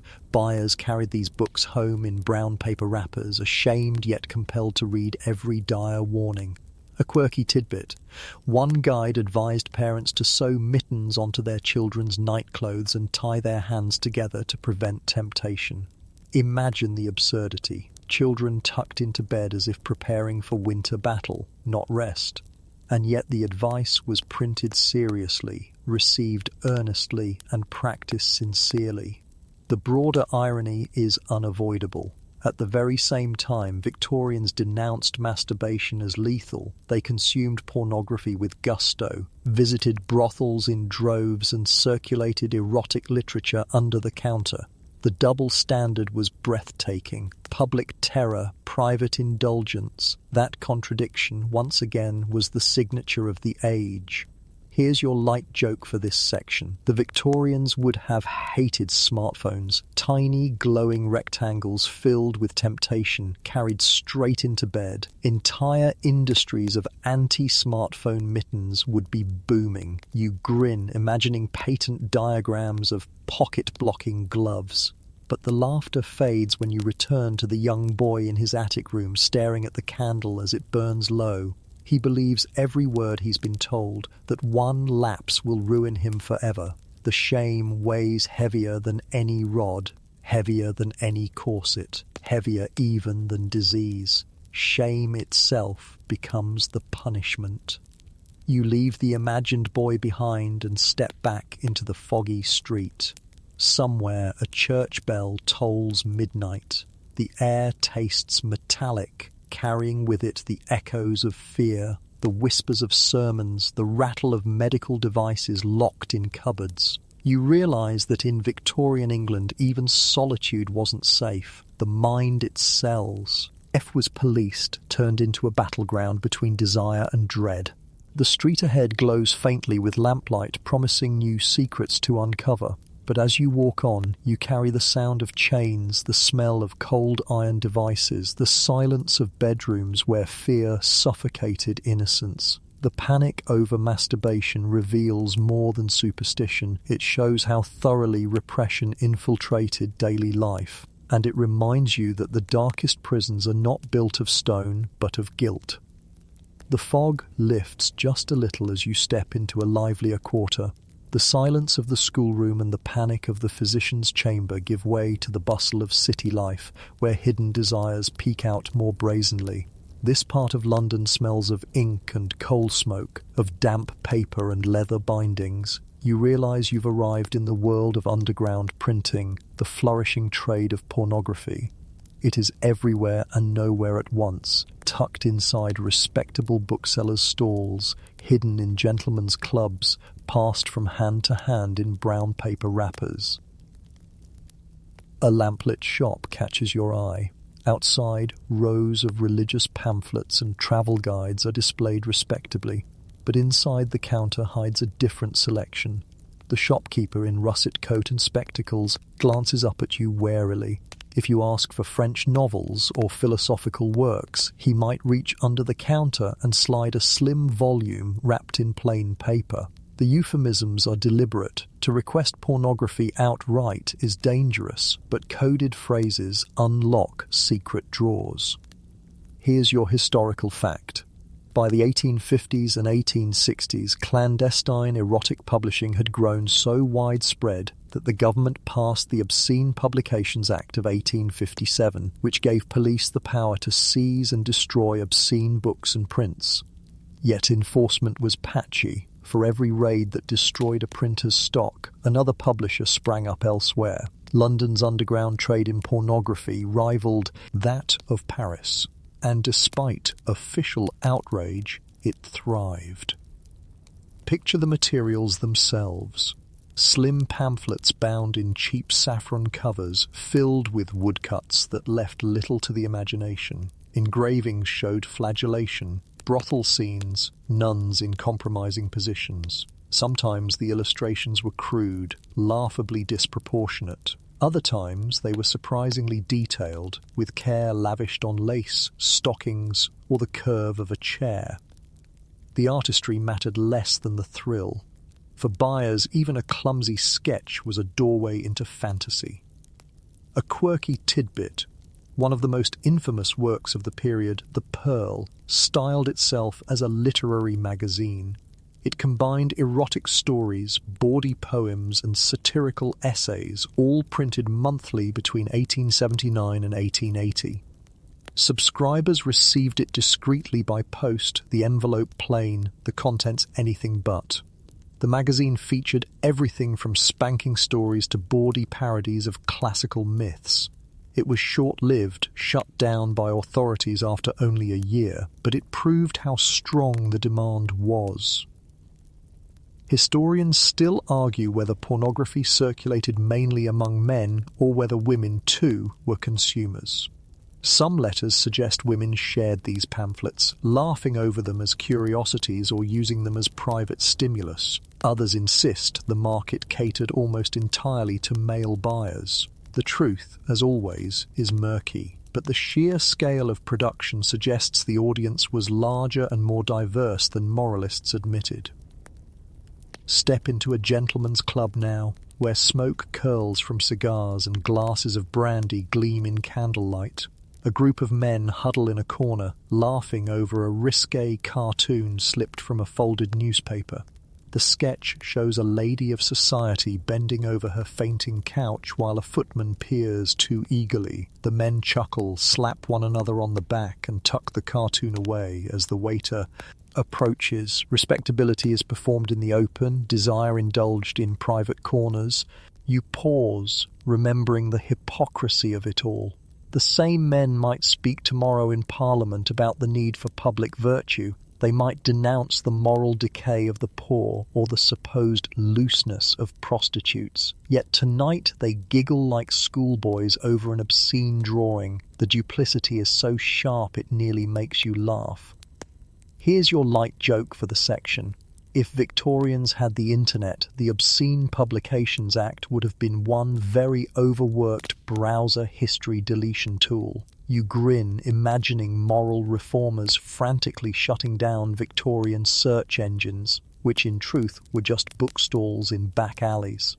Picture another setting, a riverside tavern where sailors gather after months at sea. A man pulls from his coat a stack of postcards, explicit sketches sold cheaply on the docks. The images pass from hand to hand, the men roaring with laughter, elbowing one another, boasting about experiences real or imagined. These postcards were the working-class counterpart to the bound volumes in gentlemen's clubs. Same fantasies, different wrappers. A quirky tidbit, bawdy street ballads were sometimes sung aloud, accompanied by woodcut illustrations sold for pennies. Children even collected these prints, unaware, or pretending to be unaware, of their double meanings. Imagine a boy humming a catchy tune about milkmaids and their pails, oblivious to why adults smirked when they heard it. Historians still debate how much pornography influenced real practices. Did men demand in brothels what they saw in pamphlets? Or were the stories mere escapist entertainment, never meant to be enacted? Some scholars argue pornography shaped expectations, normalizing fantasies that might otherwise have remained unspoken. Others caution against overstating its influence, pointing out that fantasy often stays on the page. The truth likely lies somewhere in between. Now step into a printer's workshop. The air is thick with the smell of ink and hot metal. Wooden trays hold rows of letters, and the printer himself in a stained teal apron works quickly by lamplight. Sheets of parchment pile up beside him, each one carrying images that could earn him jail time. He works fast, aware that at any moment the police could raid. The thrill of secrecy keeps him sharp. Each sheet is a gamble, each stack of pamphlets a defiance of authority. The government's response was inconsistent. Sometimes raids destroyed thousands of copies. Other times bribes or political connections kept publishers safe. And here lies another irony. Some of the very officials tasked with suppressing obscenity were rumoured to indulge in it privately. The line between censor and consumer blurred until it vanished altogether. You glance back toward the foggy street. Imagine the discreet exchanges. A coin slipped across a counter, a paper-wrapped book tucked quickly under an arm, the hurried footsteps of a buyer eager to escape scrutiny. These were the rhythms of London's hidden economy. Pornography was contraband, but contraband in constant demand. Here's another fact. Libraries and police collections of the time carefully preserved confiscated works for study. Some of these collections survive today, still locked away in archives, labelled as restricted. It's almost comical. What was once suppressed to protect morality is now preserved to protect history. The cycle of secrecy continues, only in a different form. You pause at a street corner where two worlds collide. To your left, a church door swings open, parishioners emerging from evening service, their hymn books clasped tight. To your right, a man slips into a back room above a tavern carrying a stack of pamphlets under his coat. Same city, same night, two entirely different performances of human Isaiah. The contrast is so stark it nearly glows in the lamplight. A final image lingers, a young man at home, lying in bed with a book hidden under his pillow. He reads by candlelight, his face flushed, his eyes wide. Every page feels like a revelation, a doorway into a forbidden world. He knows the book could ruin him if discovered, but he reads on, intoxicated by the mixture of fear and desire. That combination, secrecy and fantasy, is what gave Victorian pornography its power. You step back into the street, the fog curling once more around your ankles. The smell of ink fades, replaced by damp stone. The city has shown you another of its contradictions, a culture that preached purity while producing pornography by the ton, and you realize that secrecy once again was not just a shield but a stimulant. What was forbidden was also irresistible. The night stretches ahead. Brothels, flagellation clubs and pornographic presses have already whispered their secrets, but you sense darker places still wait, alleys where disease, death and despair mingle with desire. You steady yourself, for the journey is only half complete. The echo of printing presses and whispered transactions fades behind you as your feet carry you deeper into the belly of the city. The fog thickens again, its tendrils curling like the fingers of some restless phantom. The air smells of damp wool, coal smoke and something sharper. Cheap gin poured from tin cups, splashed onto cobblestones. The voices here are rougher, louder, yet tinged with desperation. You've reached the heart of the prostitution epidemic, where tens of thousands of women carved out survival in the gaslit alleys of Victorian London. Imagine turning a corner into a narrow street in Soho. Gas lamps burn dimly, their halos barely illuminating the crumbling brick walls. Doorways gape open, and in them stand women dressed in faded saffron skirts or indigo shawls, their shoulders bare despite the chill. Some call out softly, their voices practiced in seduction. Others simply watch with weary eyes, the pitch of their invitation dulled by exhaustion. A man stumbles past you, his boots clumsy on the stones, a bottle clinking in his coat. He pauses, exchanges coins, and vanishes into one of the doorways. The whole exchange lasts seconds, as if rehearsed 1,000 times. Here's your historical fact. By mid-century, London's sex industry was so large that it alarmed both reformers and authorities. The 1851 census, though flawed in its categories, suggested at least 8,600 women openly listed themselves as prostitutes. Other estimates soared to 50,000 or even 80,000. Josephine Butler, a prominent activist later in the century, insisted that the sheer numbers proved a social crisis. Whether the lower or higher figures were accurate, the presence of prostitution was impossible to ignore. Step farther into the alley and notice the houses themselves. Some brothels are little more than cramped attics with straw mattresses, cheap curtains, and the lingering smell of mildew. Others are more lavish, with polished banisters, chandeliers, and servants greeting guests at the door. A wealthy man could spend an evening in velvet comfort.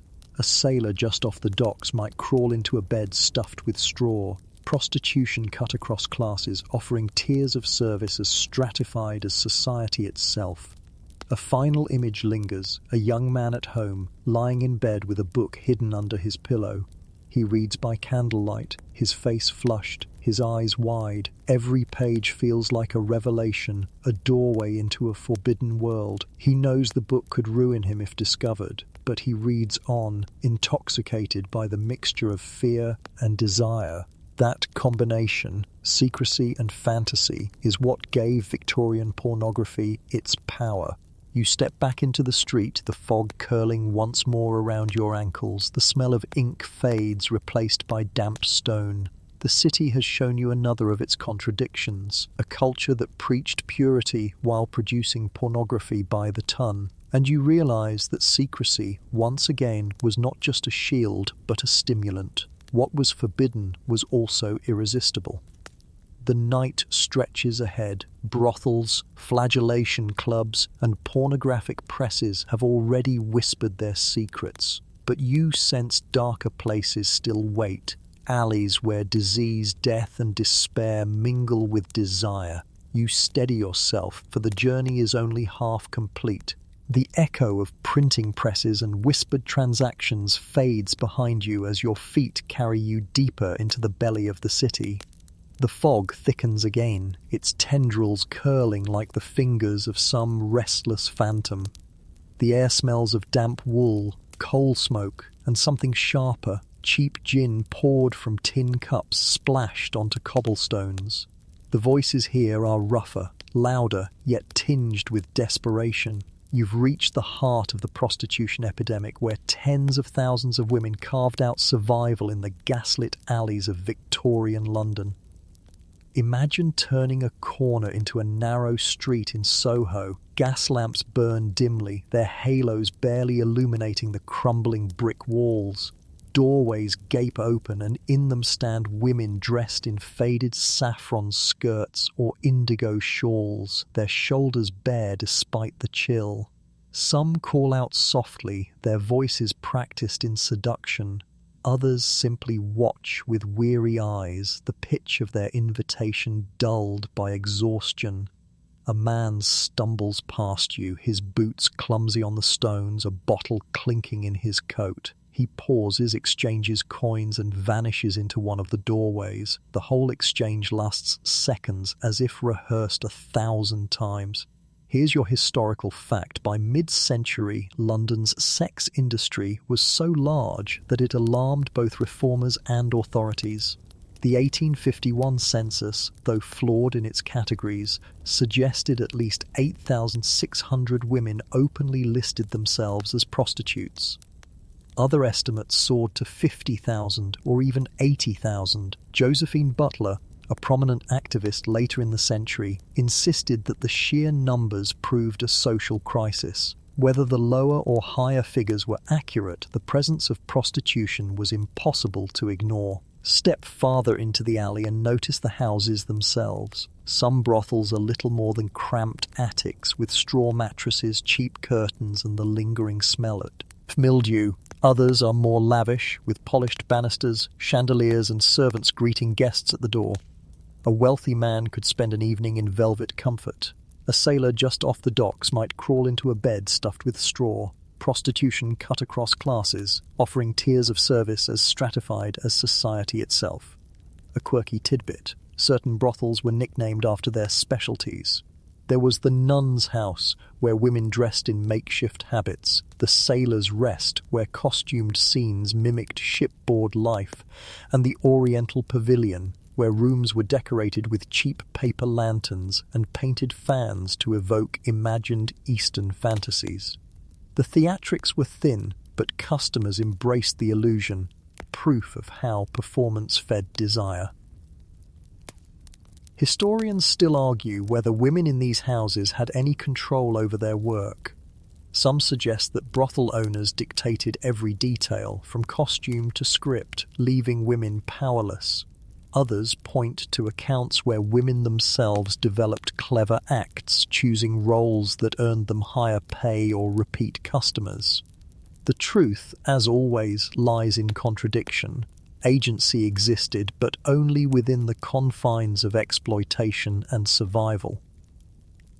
Picture a young woman leaving one of these houses at dawn. Her teal skirt is wrinkled, her shoes scuffed. She pulls her shawl tighter against the cold, hurrying down an empty street. In her pocket clink a few coins, enough to buy bread or pay rent for another week. Behind her, the brothel door slams shut, and already the house sleeps, awaiting another night of performance. To her neighbours, she is a fallen woman, an object of scorn, yet to herself, she is simply surviving in a world that left her no other path. Here's another fact. The majority of prostitutes in Victorian London were working-class women, often driven by poverty, lack of family support, or the stigma of illegitimacy. Many entered the trade not out of desire but necessity, sometimes after losing jobs as seamstresses or servants. Once labelled a prostitute, however, the stigma was permanent. Respectable employment rarely opened its doors again. Step inside one of the houses, and you see how transactions blurred with routine. A wooden table sits near the door, piled with coins. Upstairs, rooms are small, lit by flickering candles. In one, a woman adjusts her hair in a cracked mirror, her reflection warped but her smile rehearsed. In another, laughter spills as a group of men drink, sing, and bargain with the madam. The air is thick with smoke, perfume, and the faintest trace of despair. Quirky tidbit: reformers often described brothels with lurid exaggeration, claiming women lured men with satanic arts or used potions to enchant them. The reality was far more ordinary: coy glances, practiced lines, worn costumes. But exaggeration served the reformers' purpose, making brothels appear as dens of wicked sorcery rather than houses of survival. Historians still argue whether prostitution truly reached epidemic proportions or whether the numbers were inflated by reform campaigns. Some argue reformers deliberately exaggerated figures to stir outrage and push legislation.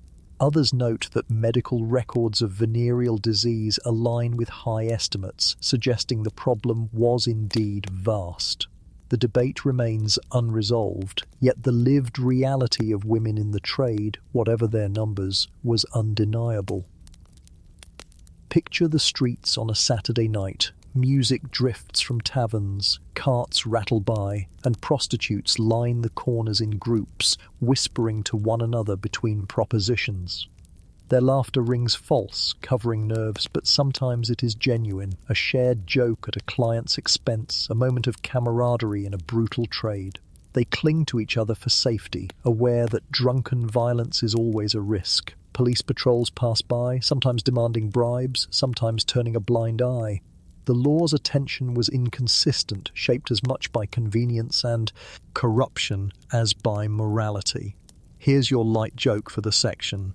Victorians liked to say prostitutes were ubiquitous, but honestly, so were rats, gin shops, and bad plumbing. At least the prostitutes didn't bite ankles or flood basements. You smirk, though the humour only slightly softens the heavy air. Another fact: many prostitutes lived short lives. Disease, violence, and poverty cut their years brutally. The average age of a prostitute in London was said to be in the 20s, with few surviving into middle age. Reformers used these grim statistics to fuel their campaigns, while brothel owners treated women as replaceable. The human cost was staggering. Step into a reformer's meeting hall. Posters proclaim "Rescue the Fallen" and pamphlets urge donations. Women like Josephine Butler speak passionately about the injustices of the Contagious Diseases Acts, their voices carrying conviction. Yet even reform efforts often framed prostitutes not as individuals but as symbols of sin, of suffering, of social decay. Their voices, rarely recorded, were drowned by those who spoke for them. As you leave the imagined hall and return to the street, you feel the weight of all these contradictions pressing down. Prostitution was at once entertainment, survival, scandal, and reform. It was condemned and consumed in equal measure, making it the perfect emblem of Victorian hypocrisy. The night grows colder and the fog presses in tighter. You walk on, carrying with you the image of women in shawls standing in gaslit doorways, of coins exchanged in haste, of laughter that masks despair. The epidemic wasn't just in the bodies infected with disease, it was in the society that created such demand while denying the humanity of those who supplied it. The lamps sputter as though struggling to breathe in the heavy mist. Somewhere in the distance, a church bell strikes, reminding you that Sunday sermons will thunder about purity while the streets outside teem with contradiction. The hypocrisy is endless, and your journey through it has only just begun. The fog curls around your shoulders as you drift farther from the alleys thick with laughter and cheap gin. Ahead, the city changes tone. The air feels heavier, not from perfume or tobacco smoke, but from the scent of disinfectant and iron. Gas lamps glow dim against looming brick buildings, their windows barred, their doors guarded by uniformed men. You realize you've reached the cold, bureaucratic machinery of state intervention, the Contagious Diseases Acts. These laws, born of fear and moral panic, turned entire districts into hunting grounds where women suspected of prostitution were seized, examined, and humiliated in the name of public health. Imagine standing at the edge of a garrison town in the 1860s. Soldiers march in neat formation, their boots striking the cobbles with precision. Behind them, hidden in the shadows of side streets, women wait, some by choice, many by desperation. The army feared disease as much as enemy fire. Syphilis and gonorrhea were decimating soldiers, and Parliament demanded action. But instead of addressing the men, the laws targeted the women. Any woman suspected of sex work could be stopped by police, detained, and forced into medical examination. The policy presumed guilt, and the victims had no voice. Here's your historical fact. The first Contagious Diseases Act, passed in 1864, applied to 11 garrison and port towns. It gave police the right to arrest women suspected of being prostitutes and compelled them to undergo gynecological examinations by government doctors. If found diseased, they could be confined in a lock hospital for up to 3 months. Later amendments extended the detention to a year and broadened the reach to more towns. Notably, men faced no equivalent scrutiny. Picture the process. A policeman in russet uniform seizes a young woman in an alley. She protests, insisting she is merely a seamstress returning home, but suspicion is enough. She is dragged to a stark brick building, its walls echoing with footsteps. Inside, a doctor in indigo coat waits with cold instruments gleaming under lamplight. The examination is invasive, degrading, and brutal. The woman trembles, her dignity stripped as thoroughly as her clothing. Afterwards, she is branded either clean or contaminated. If the latter, she vanishes into a hospital ward confined against her will. A quirky tidbit, critics of the Acts called these examinations steel rape, a phrase that carried shock even in its own time. The instruments used were crude, and the procedure, conducted without consent, traumatized countless women. Some women reportedly fled towns altogether to avoid the risk, scattering communities and severing livelihoods. Historians still argue whether the acts genuinely reduced venereal disease among soldiers. Government reports claimed infection rates declined, pointing to statistics from lock hospitals. But opponents argued the figures were manipulated, that the apparent success masked the cruelty of the system. Some historians suggest the acts may have shifted infections temporarily without solving the problem. Others insist they achieved little beyond institutionalizing misogyny. Step into a lock hospital in your imagination. Rows of iron beds line a whitewashed ward. Women lie listless under coarse blankets, their faces pale from mercury treatments. A matron in teal uniform patrols the aisles, scolding those who complain. The atmosphere is not one of healing, but of punishment. These women are prisoners in all but name, held until deemed fit to return to the streets. The contradiction is glaring. Society condemned them as immoral, yet forced them back into the very trade that sustained the disease. You picture Josephine Butler, the activist who became the loudest voice against the acts. A CL, Urgyman's wife, she toured garrison towns meeting with women who endured the humiliations. Her speeches were fiery, her presence scandalous, an upper-class lady speaking publicly about sex, disease, and exploitation. Butler declared the acts a surgical violation of womanhood and compared them to slavery. She gathered allies, formed the Ladies' National Association, and fought tirelessly for repeal. Her defiance gave voice to women silenced by shame. Here's your light joke for relief. Imagine Victorian MPs debating the acts. One solemnly insists, "These laws protect the nation's health." Another mutters, "But not our wives' reputations." And a third, trying to look innocent, whispers, "Maybe we should start by protecting ourselves." You smirk at the hypocrisy, though the reality behind it chills you. Another fact, enforcement often blurred the line between law and harassment. Police targeted poor women disproportionately, sometimes arresting those who weren't prostitutes at all, but merely suspected because of where they walked or how they dressed. The stigma of an accusation alone was devastating. A seamstress caught in a sweep might lose her job, her lodgings, and her reputation in one night. Step into a courtroom where such a case unfolds. A magistrate sits high on a bench, gavel in hand. A young woman stands trembling, her shawl wrapped tightly. The policeman insists she loitered with intent. She swears she was visiting her aunt. The magistrate, weary and skeptical, sides with the officer. The verdict condemns her to examination, her voice drowned out by procedure. The trial takes minutes, but its impact lasts a lifetime. Historians still debate the motives behind the acts. Were they primarily about protecting soldiers' health, or were they about controlling women's sexuality? Some scholars argue the laws reflected a broader fear of female independence, a desire to police women who stepped outside domestic roles. Others acknowledge public health concerns, but criticize the gendered double standard. Whatever the rationale, the acts became one of the most notorious examples of Victorian hypocrisy. Picture the ripple effect. Women fleeing towns to avoid examination leave families behind. Children grow up without mothers, employers lose workers, and communities fracture.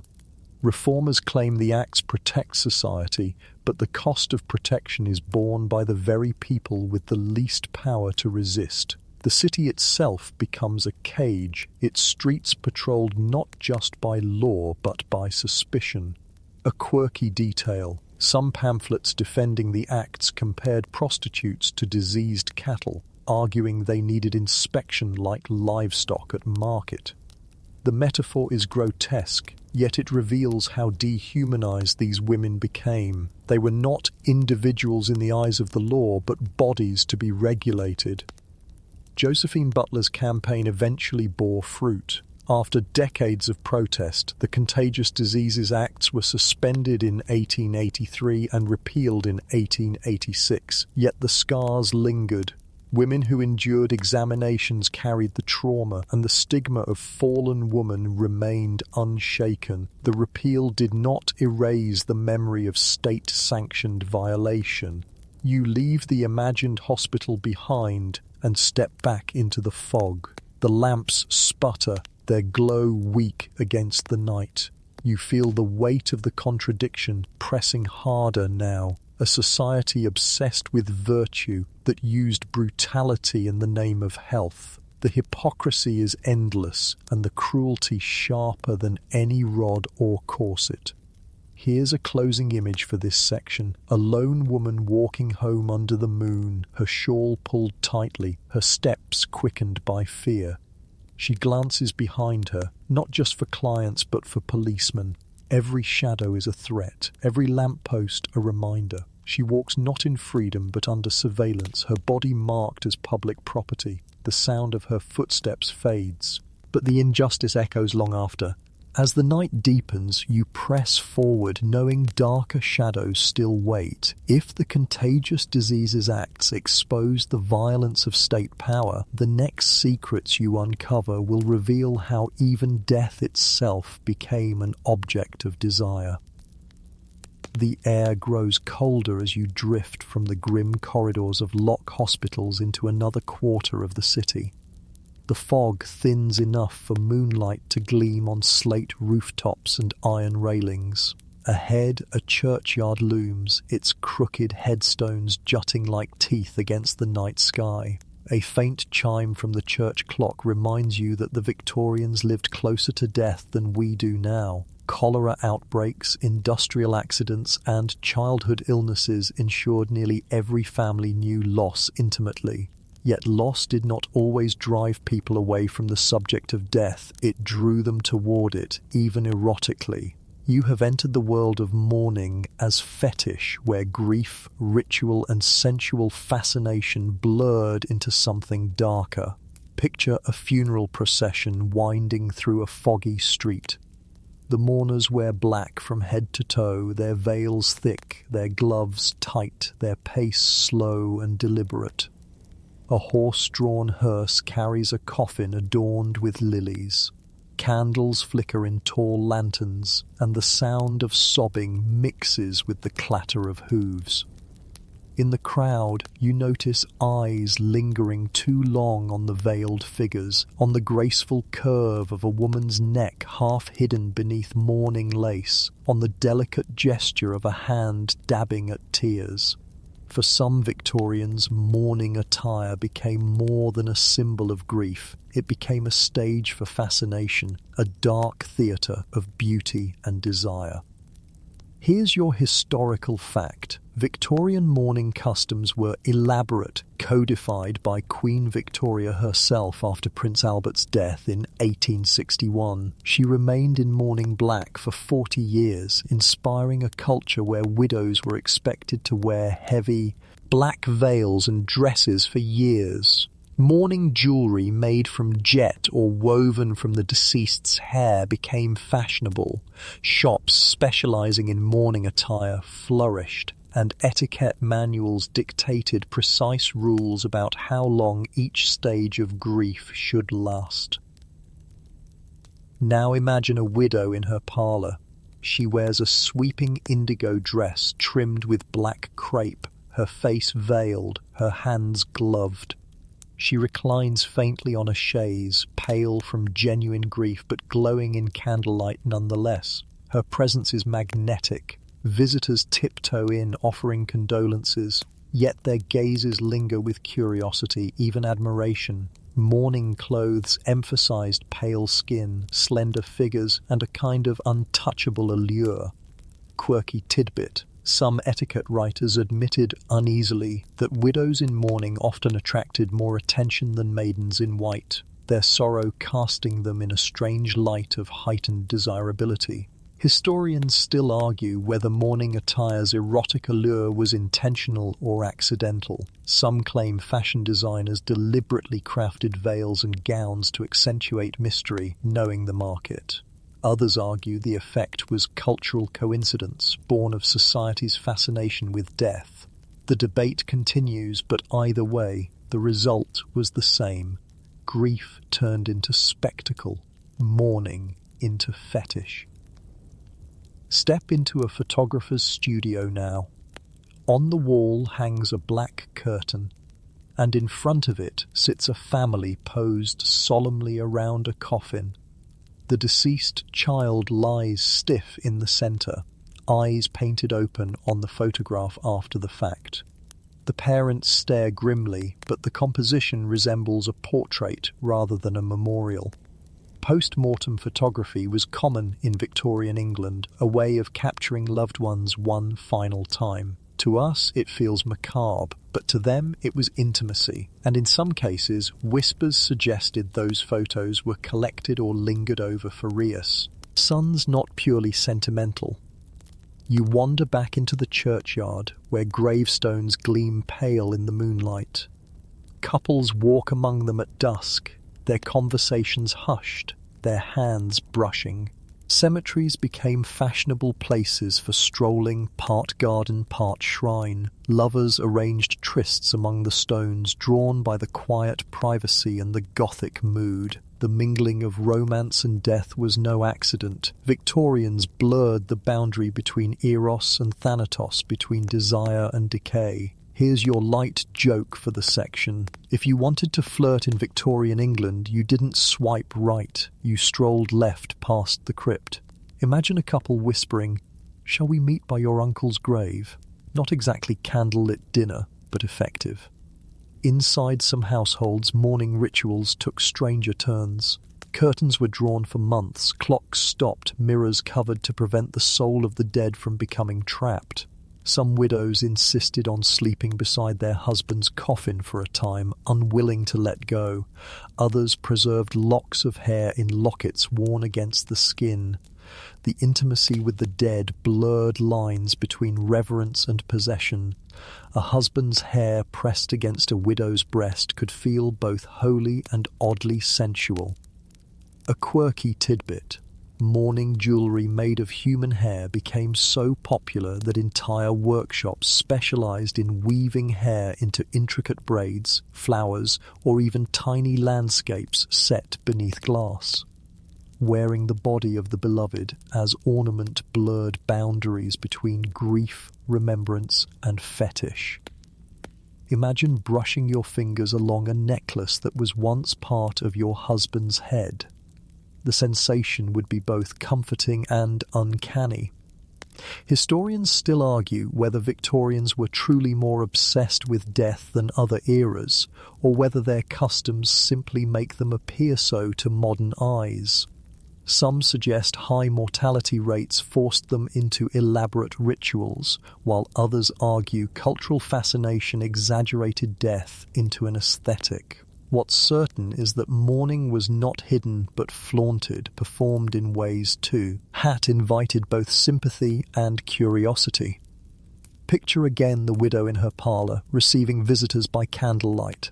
She lowers her veil slightly, revealing tears-streaking pale cheeks. A gentleman presses her hand too long, murmuring condolences that carry double meaning. She does not resist, perhaps because grief itself has loosened the ordinary rules of propriety. Mourning gave cover for emotional intensity, and sometimes that intensity tilted into desire. Another fact: widows were statistically more likely to remarry than widowers. Society simultaneously pitied and desired them. Their availability was framed as both necessity and opportunity, and their mourning attire only heightened the intrigue. A widow's veil made her mysterious, her black gown made her alluring, her sorrow made her magnetic. You step deeper into the churchyard, mist swirls among the graves, and you imagine the Victorians strolling here on Sunday afternoons, parasols bobbing among headstones. They read epitaphs aloud, picnicked beneath yew trees, and discussed not just mortality but fashion, politics, even gossip. Cemeteries doubled as parks, their morbid beauty irresistible. To modern sensibilities the image is bizarre, but to them it was natural. Life and death coexisted, intermingling in spaces both sacred and profane. One final image lingers, a funeral parlour late at night. The body lies in its coffin, candles burning steadily, black crepe draped across the walls. A young mourner lingers too long beside the bier, gazing not with horror but with fascination. Perhaps it is love clinging stubbornly to what is lost. Perhaps it is something stranger, desire stirred by sorrow. The line is thin, and in Victorian England, that line was often crossed. You step back into the night, the echo of muffled sobs and the rustle of veils clinging to your ears. Mourning, you realise, was not merely ritual.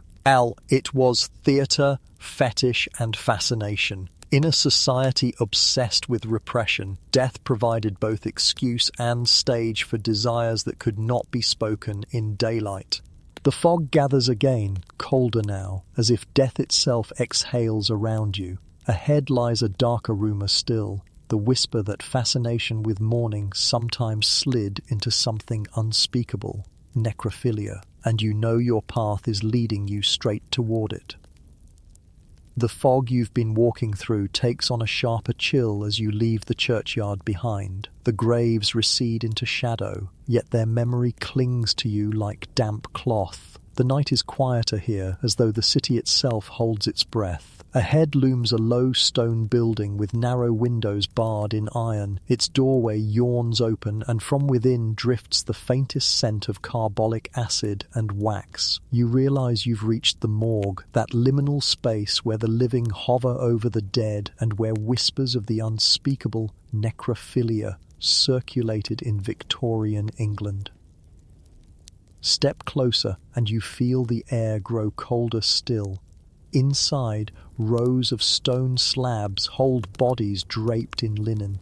Their forms are pale, rigid, and strangely peaceful under the flickering light of oil lamps. Attendants in indigo aprons shuffle about with iron tongs, arranging candles, carrying buckets of water, keeping the stillness from descending into rot. For most who entered here, the task was grim but necessary, yet rumours spread of men who lingered too long beside the corpses, their fascination shading into perversion.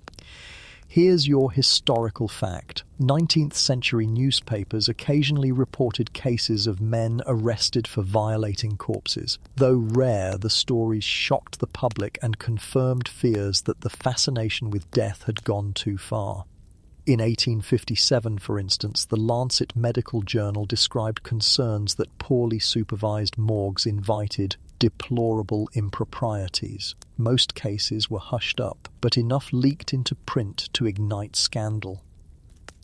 Now imagine a medical student at work. His teal coat is smudged with chalk, alk dust and ink. His hands raw from scrubbing. He leans over a cadaver, scalpel in hand, meant to learn anatomy. Yet even within the solemn halls of education, rumours swirled. Critics accused students of mocking corpses, of posing them in grotesque positions, of lingering with a fascination not purely scientific. Some caricatures of the time lampooned medical men as half-mad, more in love with death than with knowledge.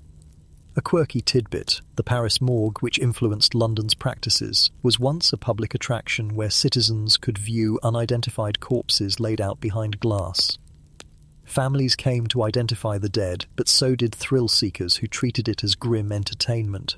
Some reports claim visitors ogled the bodies with a mixture of curiosity and morbid excitement, sparking debates about voyeurism and decency. Though not explicitly sexual, the spectacle fed the same cultural appetite for mingling death with fascination.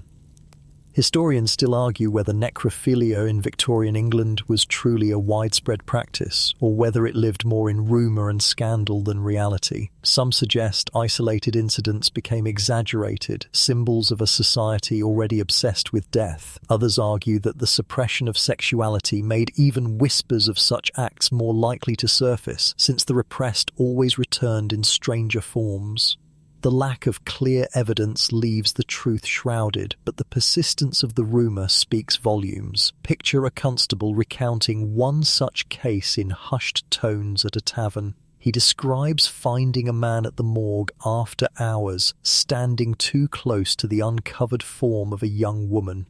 Whether anything occurred or not, the mere suspicion is enough to ruin reputations. The tavern crowd gasps, some with disgust, others with uneasy laughter.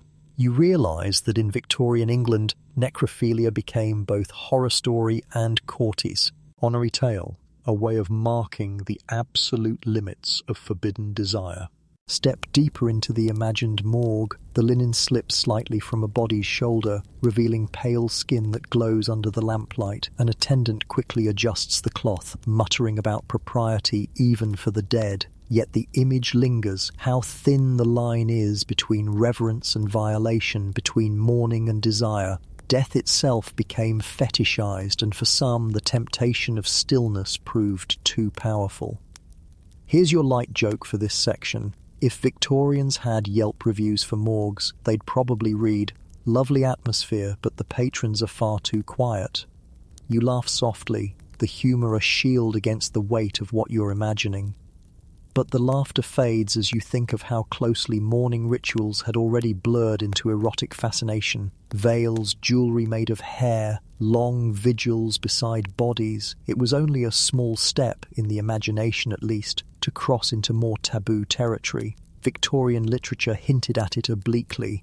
Gothic novels lingered on the beauty of dead maidens, their descriptions almost too lush, too sensual. Artists painted Ophelia floating in water, her body languid, her face serene. The line between art and desire was perilously thin.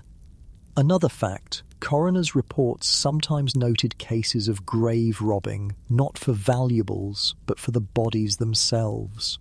While most thefts were linked to medical study, some whispered that motives weren't purely academic. The absence of proof never stopped the rumour mill, and in a culture already steeped in secrecy, the rumours gained power of their own. Step back into the night air. The morgue door closes behind you, but the chill lingers in your bones. You pass a cemetery gate, its iron bars glistening with dew. Inside, the moonlight falls on rows of headstones. Lovers sometimes met here for trysts, their passion heightened by the proximity of graves. The boundary between the living and the dead blurred not only in imagination but in physical space. Cemeteries were parks, morgues were attractions, funerals were spectacles. Death saturated Victorian life, and wherever death went, desire sometimes followed. Historians still debate whether the fascination with dead bodies in art and literature directly encouraged necrophilic rumours, or whether both stemmed from the same cultural obsession with repression and mortality. Was necrophilia a real practice, or simply the nightmare twin of mourning fetish? The question remains unsettled, but the unease it caused was real. Picture a widow lingering at her husband's coffin late into the night, candles guttering low. Her hand rests on his face, her lips brush his hair. For her, it may be grief refusing to let go. For gossip, it becomes something darker. Victorian society thrived on such ambiguities, where intimacy could be reinterpreted as scandal with a whisper. A quirky tidbit: in 1880, a satirical cartoon depicted a society lady embracing a skeleton dressed in a tuxedo, captioned, "Her most faithful admirer." The image was meant as mockery, but it revealed how closely Victorians linked love, sex, and death in the cultural imagination. Skeletons courted maidens in ballads, coffins became metaphors in poems, and the imagery of necrophilia hovered in the background. You pause in the street, the fog heavy again, the silence thick. The morgue fades into darkness, but the idea remains. Desire pressed so far down that even death became an object of longing. It chills you because it makes a strange kind of sense. When society builds walls against every natural expression, desire seeps through cracks in grotesque forms. One last image for this section. A lantern sways in the night breeze, casting its glow on a morgue's barred window. Inside, the linen-draped forms lie still, anonymous and forgotten. Outside, a figure pauses, hand on the bars, gaze fixed too long. The fog swallows both, but the unease lingers, whispering of fascination no society dares name aloud. You walk on, your steps quickened by the thought that even silence is not innocent in this city. The Victorians carried their obsessions with them into every space: parlours, schoolrooms, brothels, hospitals, and even morgues. The night is growing darker, and you sense the next secrets will take you into the strange territory of medicine itself, where cures and treatments became as bizarre as the diseases they sought to heal. You leave the morgue behind, but the chill clings to you, as though the cold stones and linen-shrouded forms have followed you into the street. The fog presses heavier now, dampening your hair, curling into your collar, muffling the echo of your boots. Ahead, another kind of building looms, not the chapel, not the brothel, not the morgue, but something in between, a medical hall. Its brass plaque shines dimly in the lamplight, and from within you hear the faint hum of machinery, the clink of glass, the mutter of physicians. Tonight you step into the world of Victorian medical oddities, where treatments for sexual anxieties and diseases were as strange and often as horrifying as the conditions themselves. Push the door open and you find yourself in a waiting room. Wooden benches creak beneath the weight of anxious patients. Posters on the wall advertise cures for nervous weakness, lost manhood, and secret diseases. A brass contraption gleams in the corner, a primitive electrical device with wires coiled like snakes, its purpose half medical, half theatrical. The air smells of carbolic acid, ink, and candle smoke. Patients clutch their hats, eyes downcast, each hoping his shame will be soothed behind the doctor's door. Here's your historical fact. Victorian medicine was awash with experimental treatments for sexual disorders. Electrotherapy was widely prescribed. doctors believed small electric shocks could restore virility, cure impotence, or correct hysteria.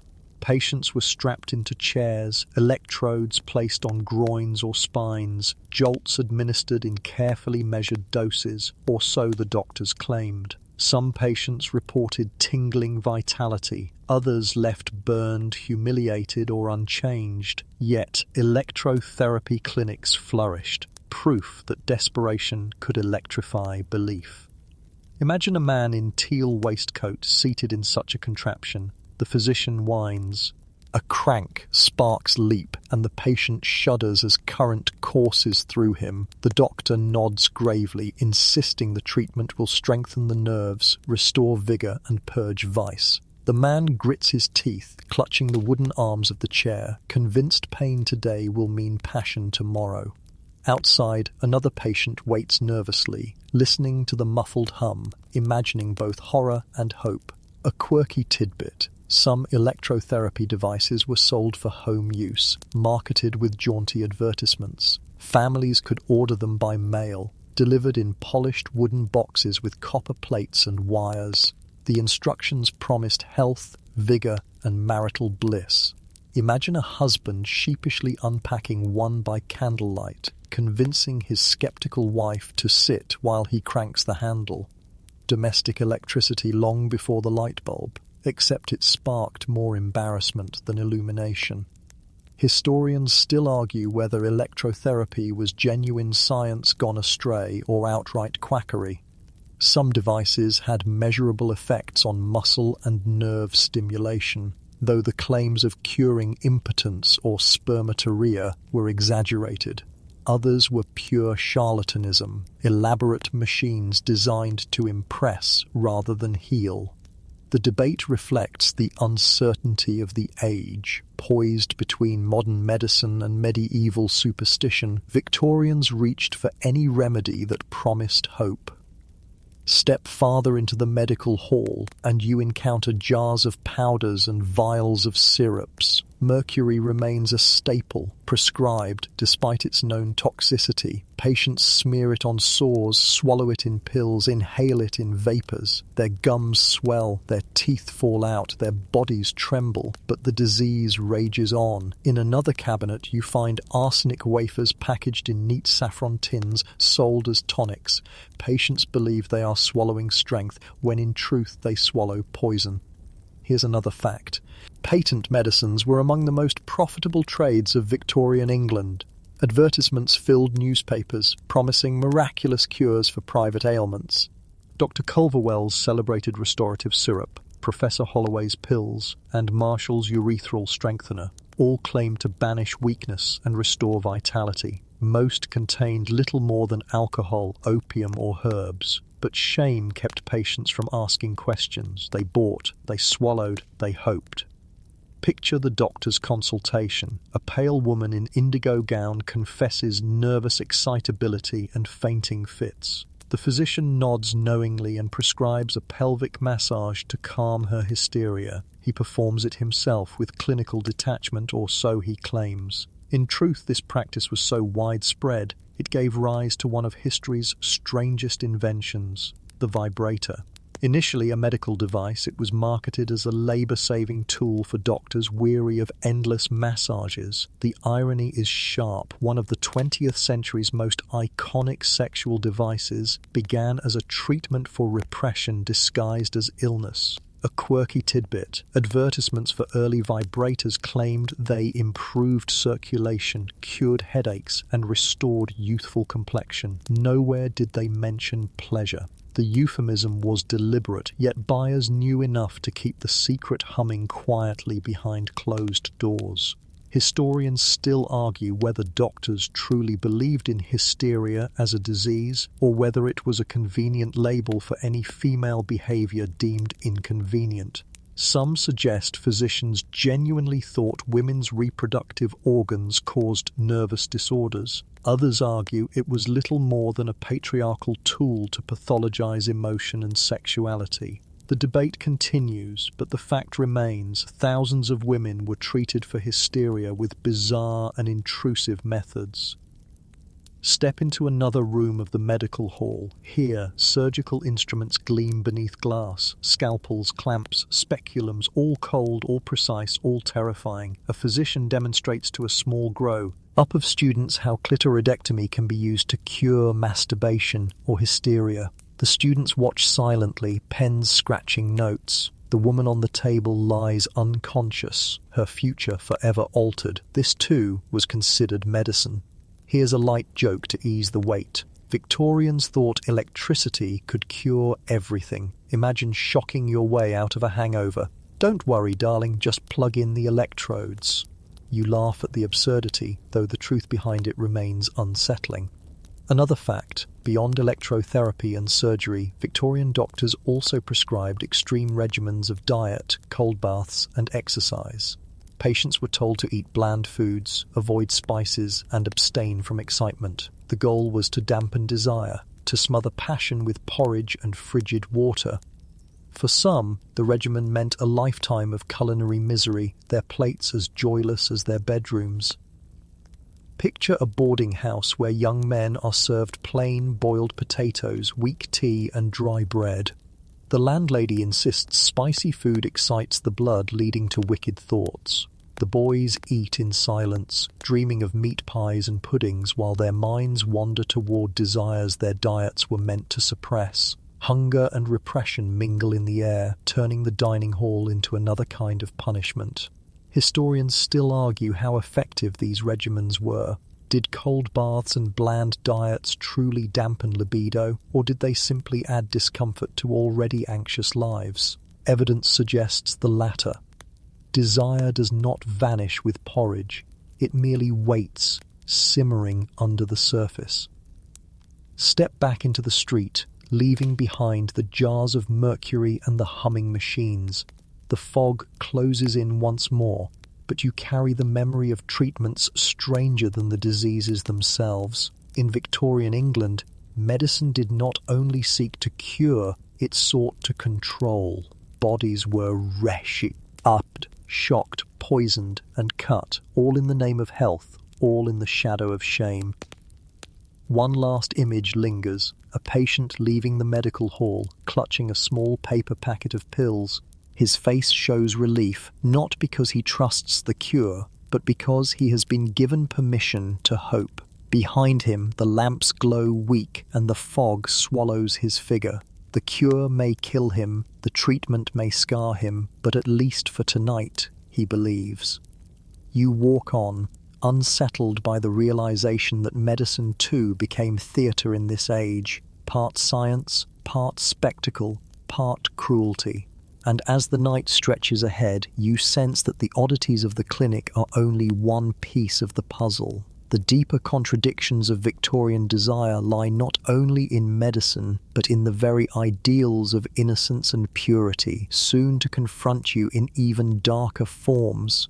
The fog curls heavier as you leave the medical halls behind, the echo of clinking instruments and crackling electrodes fading into memory. Your boots strike cobblestones that feel slick underfoot, and the night air tastes of soot and iron. Ahead, the streets grow quieter, as though London itself has paused to hold its breath. A new kind of shadow waits for you now, not one woven of corsets, brothels, or medical quackery, but of ideals gone awry.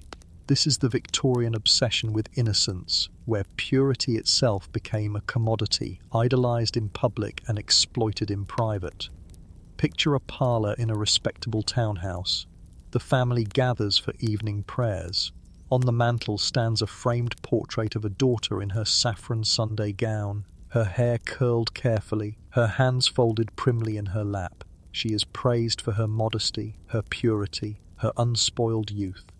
Guests comment on her angelic air and childlike grace, as though innocence were not merely a stage of life, but a virtue to be hoarded and displayed. Everywhere in Victorian culture, purity was exalted. Young girls symbolized untouched beauty, spiritual perfection, and the ideal of moral England. Yet this very worship made them vulnerable.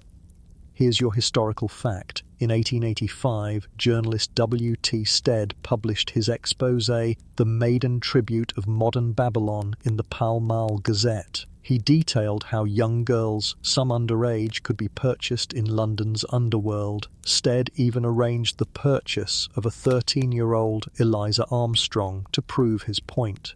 The scandal shocked Britain, ignited debate, and led directly to the Criminal Law Amendment Act of 1885, which raised the age of consent from 13 to 16. The fact that it had been 13 speaks volumes about the vulnerability of innocence in Victorian society. Now imagine a street near Covent Garden. Gas lamps throw halos of light on to cobblestones. A man in teal coat approaches a group of girls. Their dress is simple, their ages young enough to make your breath catch. He whispers, offers coins, and the girls hesitate, torn between hunger and fear. Some disappear with him into the shadows. The worship of innocence became its exploitation, desire feeding on what society itself had sanctified. A quirky tidbit. Victorian novels often featured saintly angelic girls who died tragically young. Think of Little Nell in Dickens's The Old Curiosity Shop. These characters embodied innocence so perfectly that their deaths seemed necessary, as though purity could not survive adulthood. The literary obsession mirrored the cultural one, reinforcing the idea that girlhood was a sacred, fleeting state. Yet readers often lingered uncomfortably on descriptions of their beauty, suggesting a fascination that blurred reverence and desire. Historians still argue whether Stead's exposé exaggerated the prevalence of child prostitution or accurately reflected an epidemic. Some claim his reporting was sensationalist, designed to shock readers into moral outrage. Others insist it revealed a hidden truth that polite society ignored. What is certain is that his work forced the public to confront contradictions they preferred to leave in the shadows. Step into a painter's studio now. Canvases lean against the walls, each depicting young girls in pastoral settings, gathering flowers, carrying wicker baskets, gazing dreamily into the distance. Their faces are cherubic, their poses demure. The artist insists he is capturing innocence, but the brush lingers on bare feet, on parted lips, on folds of white dresses. Viewers praise the purity of the scenes, but critics whisper of undertones. The line between art and exploitation blurs again. Here's another fact. The cult of the child permeated Victorian art, literature, and theatre. Children's images adorned everything from advertisements to religious tracts. Innocents sold products, inspired poetry, and decorated drawing rooms. Yet in the shadows of this cult, abuse festered. The very fixation on innocence created the conditions for its violation.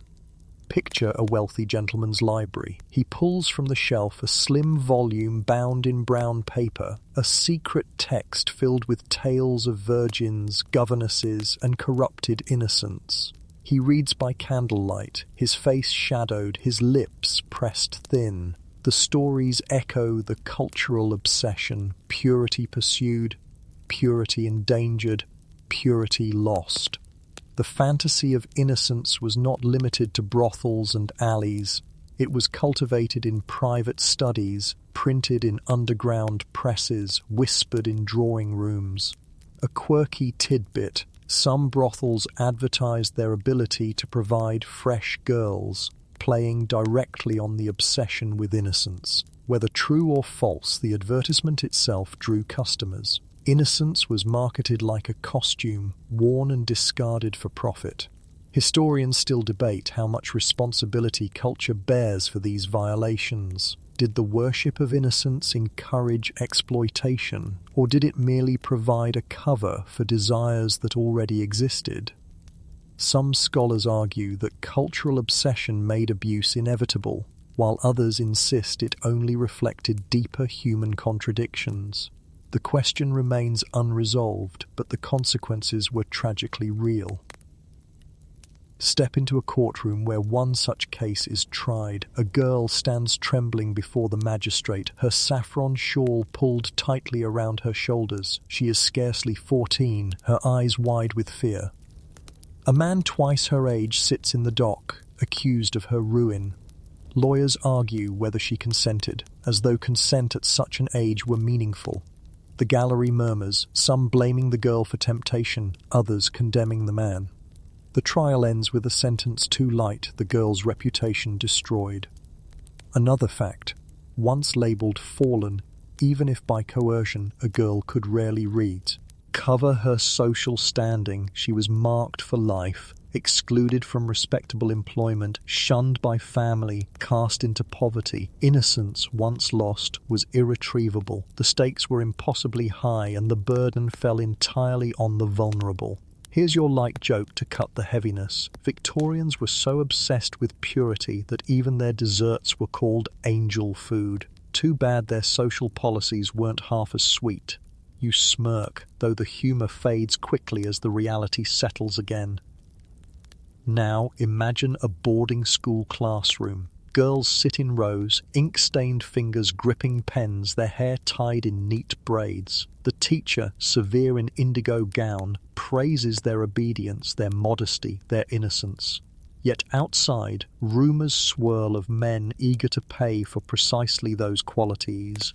The contradiction is unbearable. Society instructs girls to preserve purity while creating markets to consume it.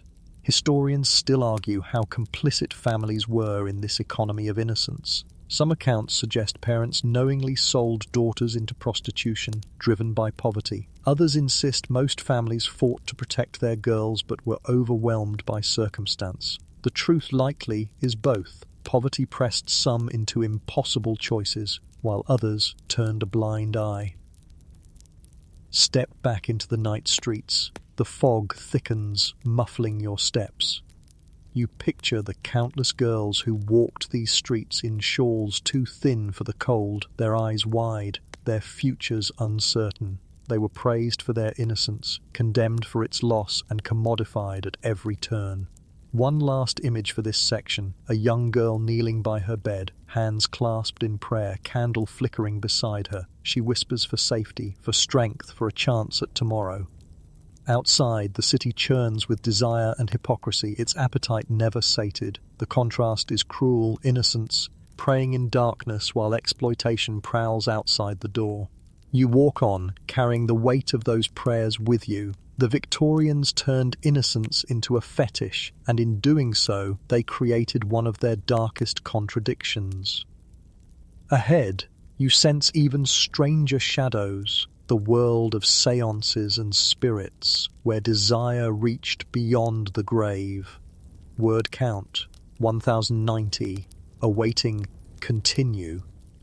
You said, continue with at least 1,050 words, verified words. ChatGPT said, Section 16. The fog parts slightly as you turn into another quarter of the city, one where the air smells not of gin or soot, but of burning incense. Curtains are drawn across tall windows, though slivers of lamplight leak through. Voices hum behind doors, low and rhythmic, punctuated by sudden gasps or cries. You have reached the realm of Victorian spiritualism, where seances and ghostly communions blurred into erotic imagination.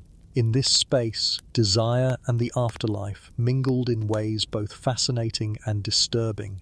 Picture a drawing room prepared for a seance. Heavy indigo drapes block the moonlight, leaving the room lit only by candles that sputter and hiss. A table sits in the centre, polished wood gleaming faintly. Around it, men and women in russet and saffron sit hand in hand, their eyes half closed. On the mantel, a clock has been stopped at midnight, as though time itself were suspended. The medium, often a young woman in flowing gown, breathes deeply, her body trembling as she begins to channel. Gasps ripple around the table as she claims a spirit approaches. For some this was religion, for others it was theatre. Yet for more than a few it became something stranger still, an opportunity to indulge in forbidden desires under the cloak of spiritual practice. Here's your historical fact. The mid to late 19th century witnessed a boom in spiritualism. Seances, table-turning and ghostly manifestations swept across England, partly inspired by American spirit. A-list movements, Famous mediums like Florence Cook and Daniel Douglas Home attracted aristocrats, politicians, and even scientists to their gatherings. Queen Victoria herself reportedly attended seances after Prince Albert's death, hoping for contact. The movement was both mainstream and fringe, respectable and scandalous at once. Now imagine the seance in progress. The medium trembles, her breath uneven. A man seated beside her clasps her hand tightly, claiming he feels electricity coursing through her body. She moans softly, her head lolling, her chest heaving as if possessed. The room falls silent, but beneath the reverence there is tension. For some observers, the medium's trance was indistinguishable from ecstasy. Spiritual possession mirrored sexual arousal, and the line blurred dangerously. A quirky tidbit: some seances reported manifestations of spirit hands that reached out from behind curtains or under tables. These hands often touched participants, stroking their cheeks or clasping their fingers. Investigations later revealed that mediums themselves frequently produced these effects, sometimes with the help of accomplices. Yet in the heat of the moment, participants believed, or pretended to believe, that the caresses were otherworldly. The mingling of fear, desire, and belief made the experience intoxicating.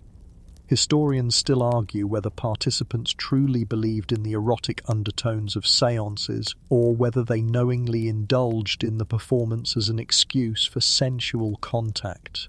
Some scholars insist the overlap was accidental, a byproduct of intense emotional experience. Others argue it was deliberate, with mediums exploiting cultural repression to provide sanctioned spaces for touch and intimacy. The debate lingers, much like the smoke of extinguished candles. Step into a séance described by skeptics. The medium, veiled in black, rises from her chair, trembling. A faint glow appears, revealing the outline of a figure in saffron veil, a spirit, said to be a lost loved one.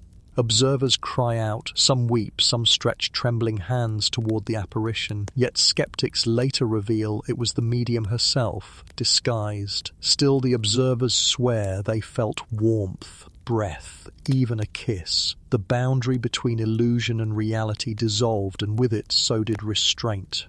Another fact: many mediums were women, often young and unmarried. Their role inverted Victorian gender norms. In seances, they were the leaders, commanding attention, guiding men of rank and intellect into submission. Some argued this power itself was erotic, a reversal of the ordinary hierarchy disguised as spirituality.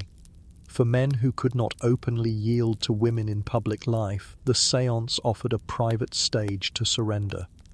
Now imagine the drawing room afterward. The candles burn low, the guests disperse, whispering of spirits and miracles. But one man lingers, pressing the medium's hand, his eyes shining with more than belief. She lowers her gaze, but a faint smile plays at her lips. For her, perhaps it is power. For him, perhaps desire. Spiritualism created spaces where repression loosened, where the veil of death gave cover for expressions otherwise condemned. A quirky tidbit: ectoplasm, the strange substance mediums claimed to exude from their mouths or bodies, was often made of cheesecloth, egg whites, or muslin. Yet witnesses described it with sensual awe, comparing it to breath, skin, or bodily fluids. Some even claimed it caressed them as it floated. The fakery mattered less than the sensation. Belief was not about truth, but about the license it granted. Historians still debate whether spiritualism empowered women or exploited them. Some argue that mediums gained agency, earning money and influence otherwise denied to them. Others point out the sexual exploitation inherent in seances, where women were accused of fabricating phenomena yet were also touched, watched, and desired under the guise of ritual. The paradox mirrors Victorian society itself: repression breeding fascination, control breeding its own undoing. Picture a séance where the medium collapses in apparent exhaustion. Attendees rush to her side, fanning her, offering wine, loosening her bodice to help her breathe. The scene is ostensibly medical, even spiritual, but its intimacy is undeniable. In that dimly lit parlour, propriety bends and forbidden gestures slip through under the cloak of concern. Here's your light joke for this section. Séances were basically Victorian dating apps. Sit in a dark room, hold hands with strangers, and hope someone special makes contact. You grin at the thought, though you know the truth beneath it was far more complicated. Another fact, spiritualism was attacked by scientists and church leaders alike. Investigations exposed fraud after fraud, from hidden wires to accomplices sneaking behind curtains. Yet believers clung to their experiences, insisting the sensations were real, even if the manifestations were not. The desire for contact, with the dead, with the unknown, with forbidden intimacy, was too powerful to abandon. Step out of the parlour into the foggy street once more.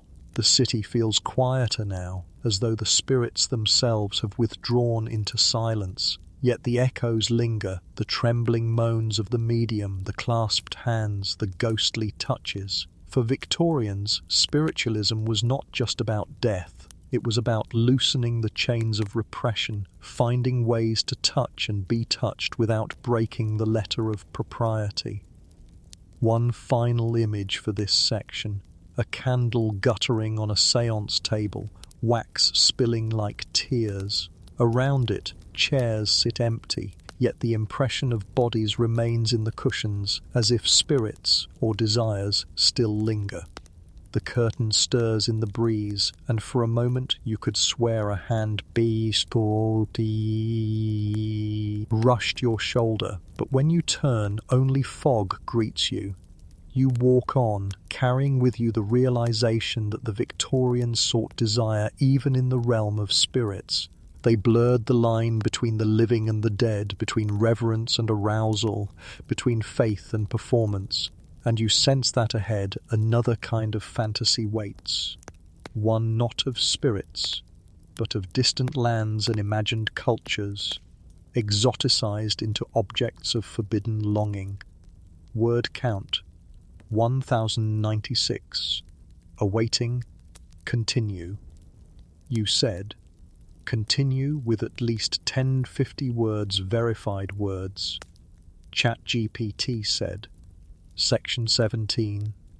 The fog seems to thin as you step into another district, one humming with a different kind of life. The air here smells faintly of spices drifting from foreign warehouses, of tobacco imported from distant ports, of fabrics dyed in shades richer than the grey of London's streets. A carriage rattles past, its curtains painted with exotic patterns, and you realise you've arrived at the realm of Victorian exotic fantasies.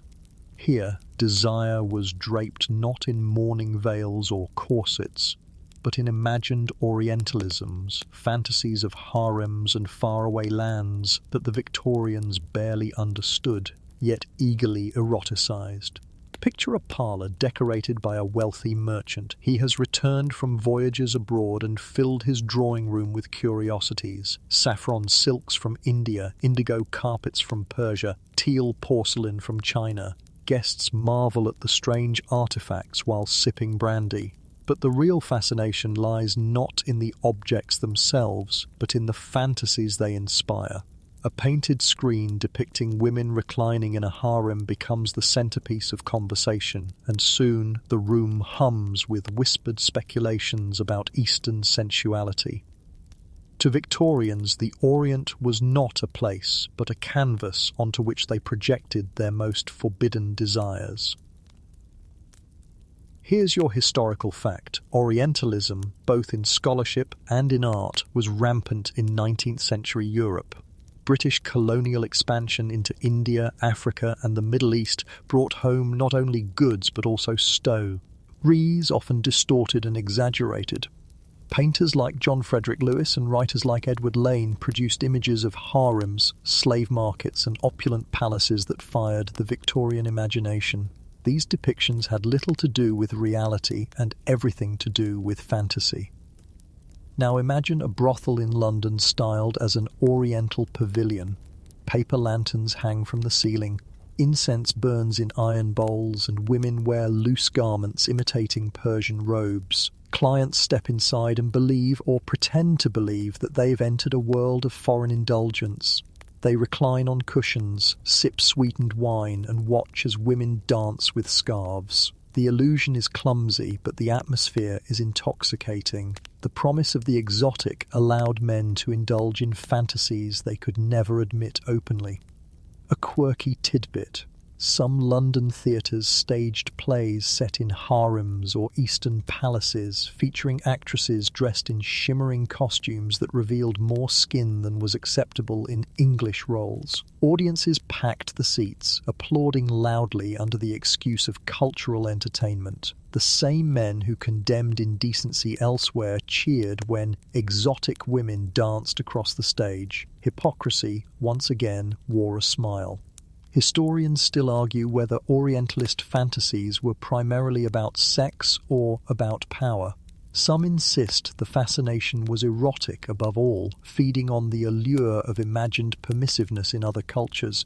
Others argue it was about domination, a way for imperial powers to frame foreign peoples as decadent, immoral, and thus deserving of conquest.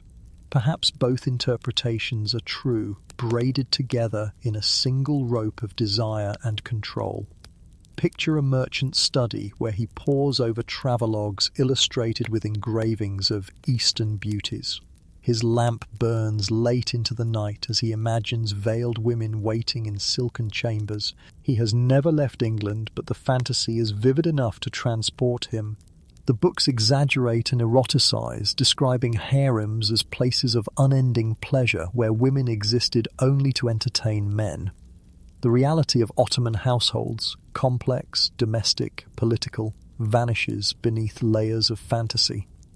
Another fact, exhibitions such as the Crystal Palace displays of 1851 showcased native villages and eastern bazaars where visitors could gawk at staged versions of foreign cultures.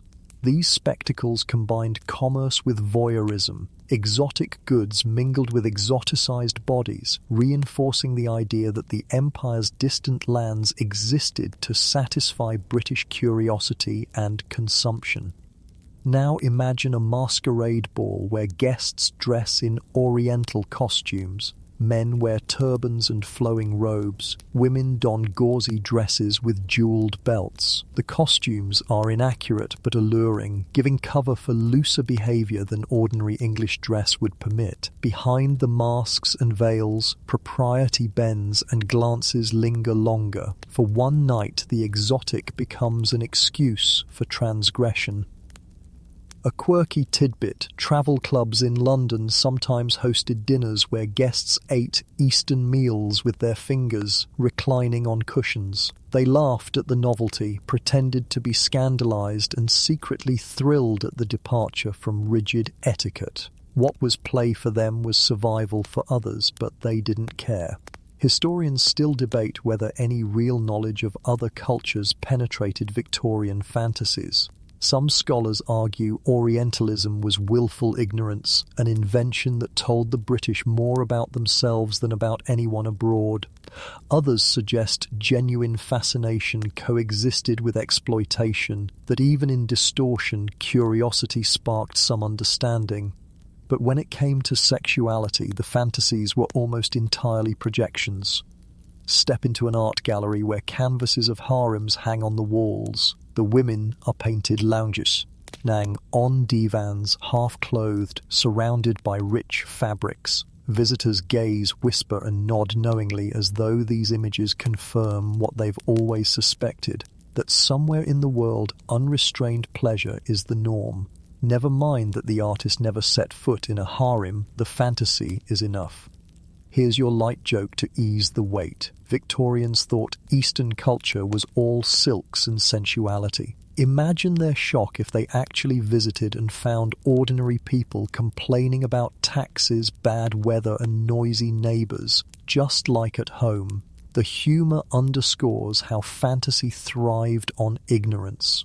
Another fact, some reformers used Orientalist fantasies to reinforce morality at home. They argued that England's strength lay in its restraint, contrasting it with the imagined decadence of other cultures. Yet in the same breath they devoured the very fantasies they condemned, lingering over the lurid details while claiming moral superiority. Picture a young man in a cheap lodging clutching a woodcut of a harem scene. He stares at the figures, imagining himself transported. Outside his window, London's fog presses close, but in his mind he is in a palace of marble and gold. The fantasy offers escape, but it also reveals hunger, a hunger society denied him in reality. Historians still argue whether these fantasies had real consequences. Did they shape policy, encouraging imperial expansion by framing colonized people as decadent? Or were they harmless indulgences, confined to art and brothels? The evidence suggests they did both, feeding the empire's appetite for land as well as pleasure. Step back into the foggy street. Behind you, the brothel with paper lanterns dims, the theatre curtains close, the gallery doors lock, but the fantasies linger in your mind, images of silks, veils, and imagined freedom. For Victorians, the exotic was not about truth, but about permission to indulge desires they dared not admit at home.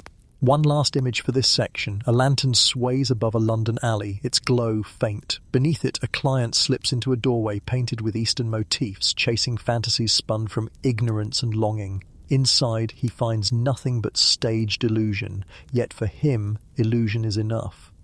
The fog swallows the scene, leaving only the echo of footsteps and the faint scent of incense in the night air.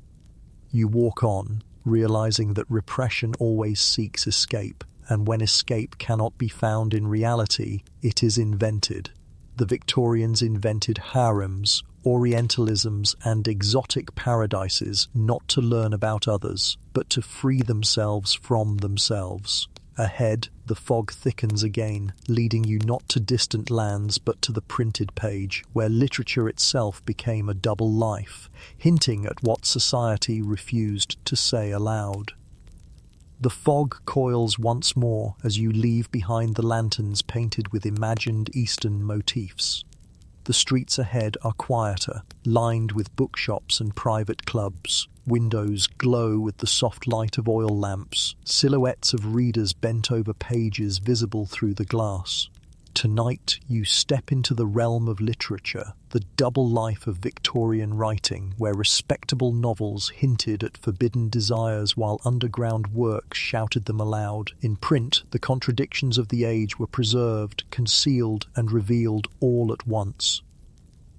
Picture a middle-class parlour, its walls lined with shelves of gilt-edged volumes. A family gathers in the evening. Father sits by the fire with the latest Dickens serial, reading aloud in grave tones. The children listen, the mother knits, the dog snores at their feet. Respectable, wholesome, proper, at least on the surface. Yet hidden within Dickens and his contemporaries are currents of sensuality, obsession and repression. The very structure of the Victorian novel, with its emphasis on morality, of 10 masked, darker undercurrents that careful readers could sense between the lines. Here's your historical fact. Many of the most celebrated Victorian writers, including Dickens, Thackeray, and the Brontes, wove subtle sexual tensions into their work. Courtship, marriage, and temptation were central themes, though often veiled in metaphor. Meanwhile, writers like Swinburne pushed boundaries more openly, filling poetry with masochistic imagery. And underground, pornography flourished, much of it published in anonymous or pseudonymous form. Literature itself became a battlefield where repression and desire wrestled for dominance. Now imagine a clandestine library in Soho.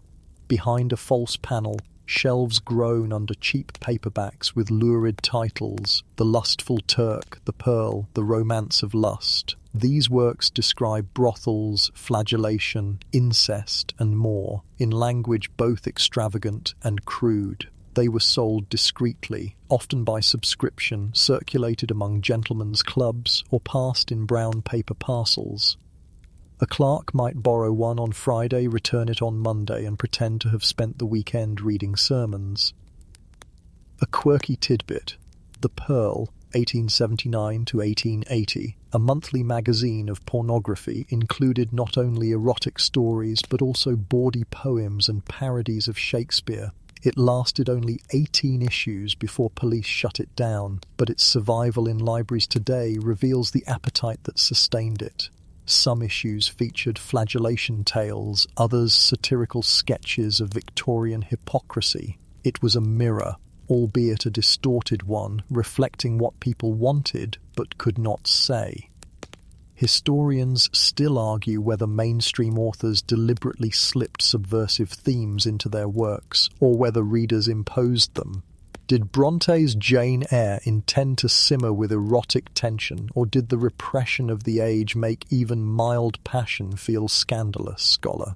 Split hairs over every metaphor, debating whether Victorian literature was prudish or quietly rebellious. The ambiguity is part of the fascination. Literature gave Victorians a space where suggestion could flourish without outright confession.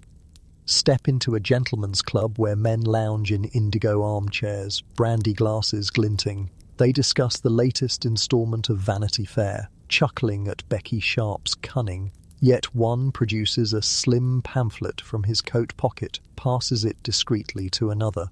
Laughter drops to whispers, eyes dart toward the door, and the pamphlet vanishes into a satchel. Literature's double life is right there: respectable conversation in the open, scandalous reading in secret.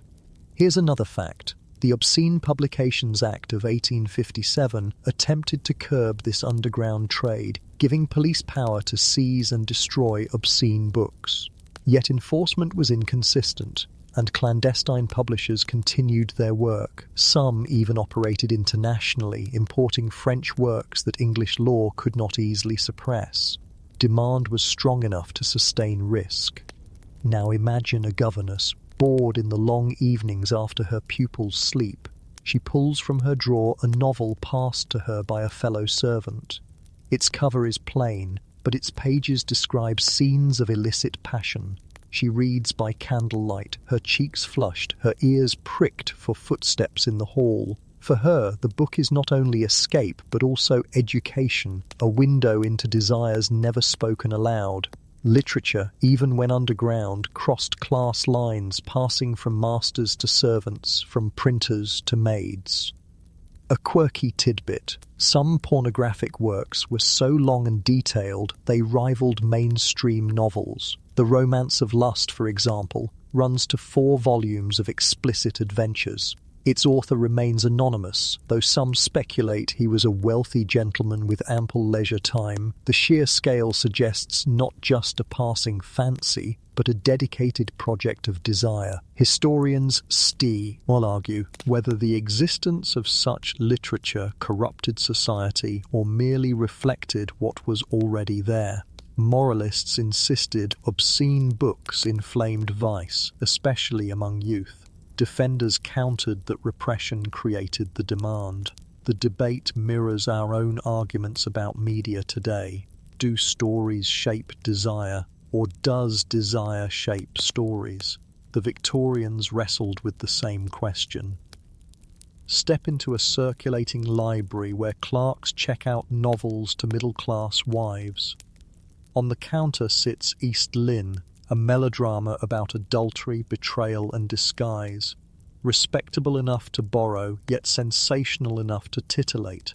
Readers devour it, gossiping about the wickedness of the characters even as they savour every detail. The line between mainstream and scandal blurs, and literature becomes a safe arena to explore forbidden emotions. Another fact: poetry too carried double meanings. Swinburne wrote openly of flagellation and submission, his verses celebrated by some, denounced by others. His reputation as both genius and pervert encapsulates the Victorian dilemma. High art and scandal coexisted in the same stanzas. Here's your light joke for relief. If Victorians had Goodreads, half the reviews would say 5 stars, uplifting moral tale, while the other half whispered 5 stars, wink wink, you know what I mean. The humour works because it captures the duplicity of readers then, much like readers now. Picture a workingman's pub where bawdy ballads are sung aloud, verses passed down orally rather than in print.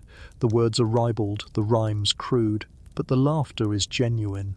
Literature existed not only in leather-bound volumes or clandestine pamphlets, but in oral tradition. Songs, jokes and tales circulated freely, carrying the same mix of desire and satire. Historians still debate whether the underground literature of the time reached women and lowers, the classes in significant numbers.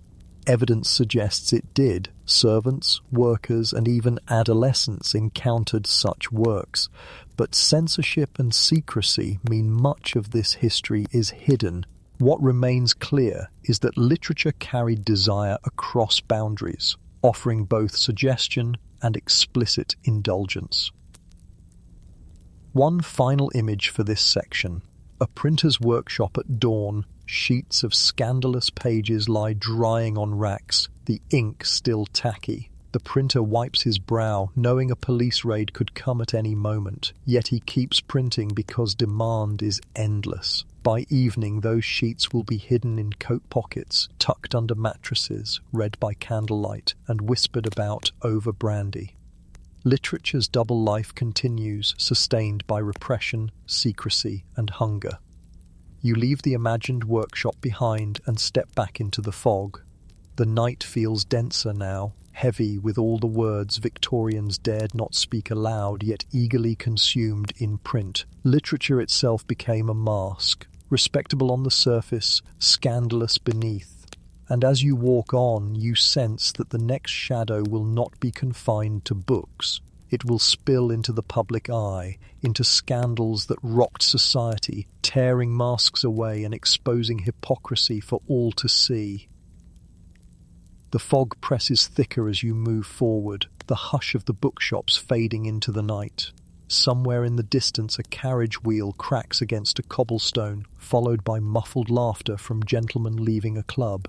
Yet beneath the ordinary sounds of London hums another rhythm, scandal. This city, so desperate to appear virtuous, so obsessed with purity and propriety, could not keep its masks in place forever. Every now and then a curtain slipped, a secret leaked, and society was forced to confront the truth it denied. Tonight, you walk into the world of Victorian scandals that exposed hypocrisy in the rawest light.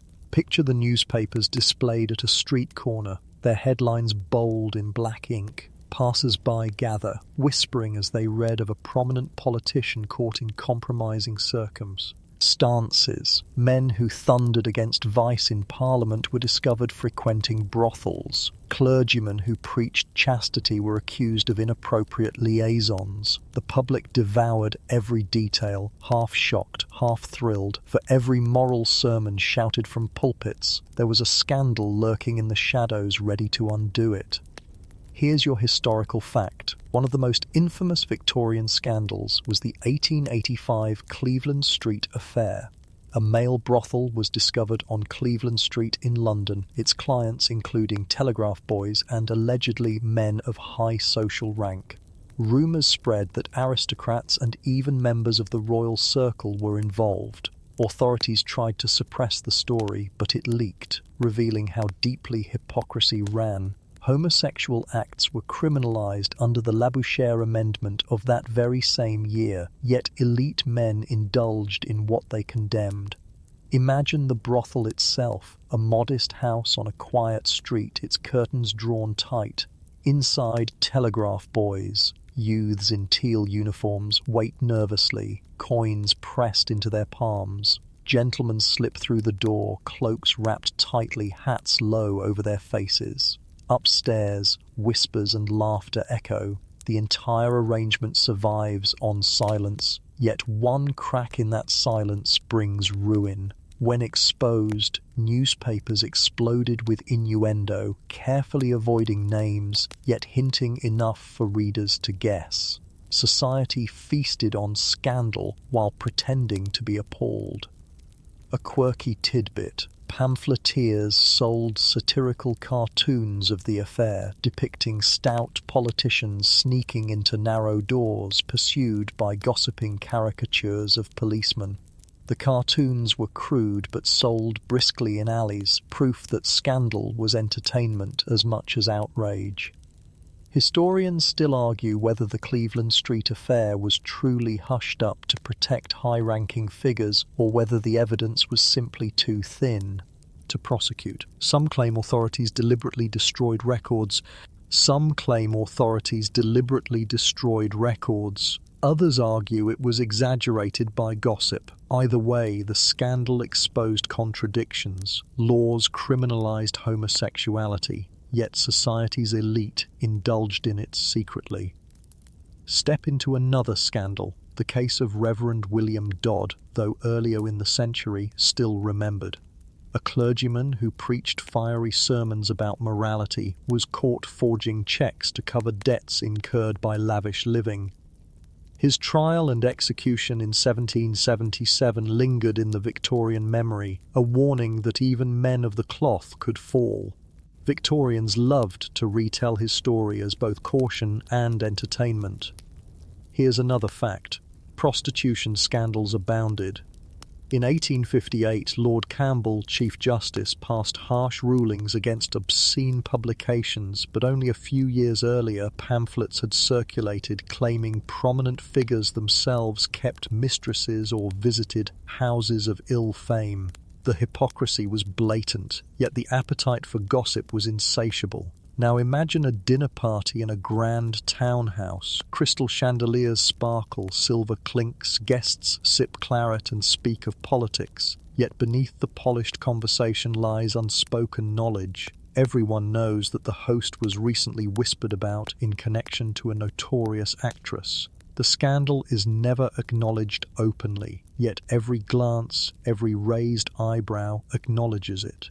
In Victorian society, reputation was everything, and yet scandal was currency. A quirky tidbit: the actress Lydia Thompson, famous for performing in risque burlesques, was often at the centre of scandals. Her performances revealed more skin than was considered respectable, and moralists denounced her shows. Yet audiences packed theatres to see her. The contradiction was almost comical: outrage by day, attendance by night. Historians still debate whether the Victorian public truly condemned these scandals or secretly relished them. Evidence suggests both. Sermons thundered against vice, but newspaper sales spiked whenever a trial involved sex or impropriety. Respectability demanded outrage, but curiosity demanded details.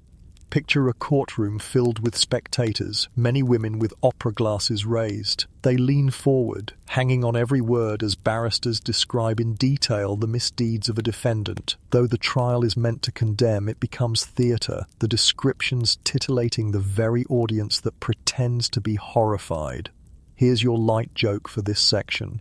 Victorian scandals were basically their version of reality TV. Except instead of streaming on screens, you queued up at the courthouse to watch society unravel live. You smirk, imagining spectators munching on roasted chestnuts instead of popcorn.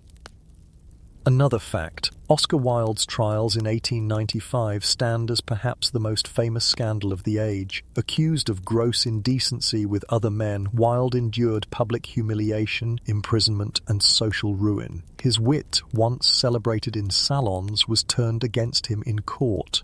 The scandal exposed not only Wilde's personal life, but the hypocrisy of a society that applauded his plays while condemning the desires that fueled them. Now imagine Wilde standing in the dock, his velvet coat glimmering faintly, his face pale but proud. The courtroom crackles with tension as he delivers his infamous defense of the love that dare not speak its name. Some gasp, some sneer, some weep.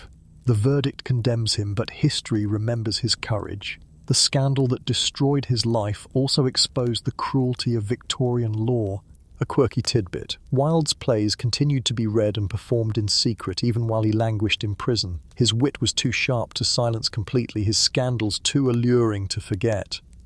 Historians still argue whether Wilde's trial marked the beginning of the end of Victorian hypocrisy or whether it was simply another mask torn away temporarily.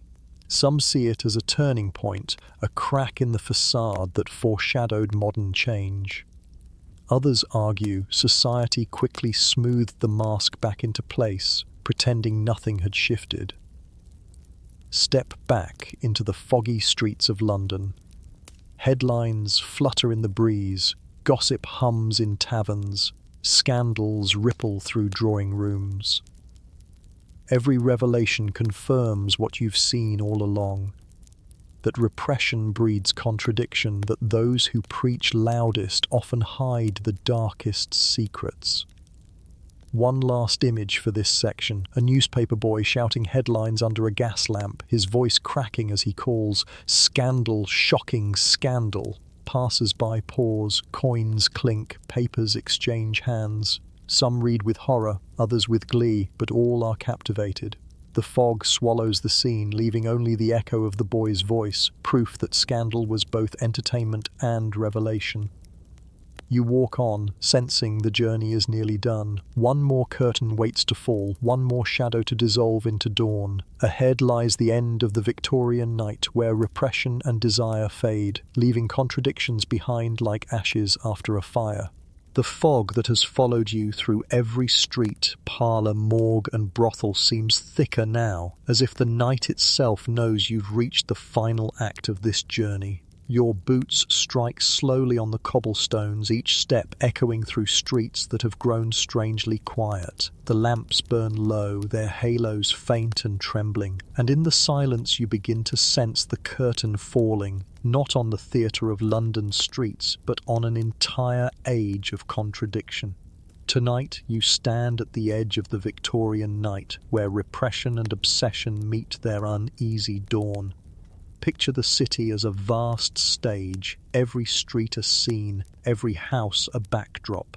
Behind the curtains of drawing rooms, corsets were laced too tight, fainting couches pressed into service. Governesses wielded rods, and brothels staged fantasies in costumes both laughable and tragic.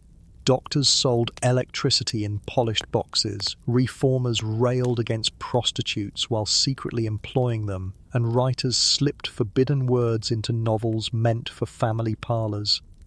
And everywhere, innocence was praised, commodified, and destroyed.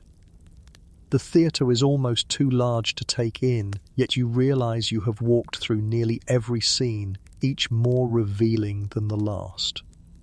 Here's your historical fact. By the end of the 19th century, debates about sexuality were louder than ever. The Contagious Diseases Acts had been repealed. Josephine Butler's campaigns had stirred national outrage. Oscar Wilde's trial had shaken cultural confidence, and reformers of all kinds, medical, social, and political, were beginning to speak more openly about what had long been denied.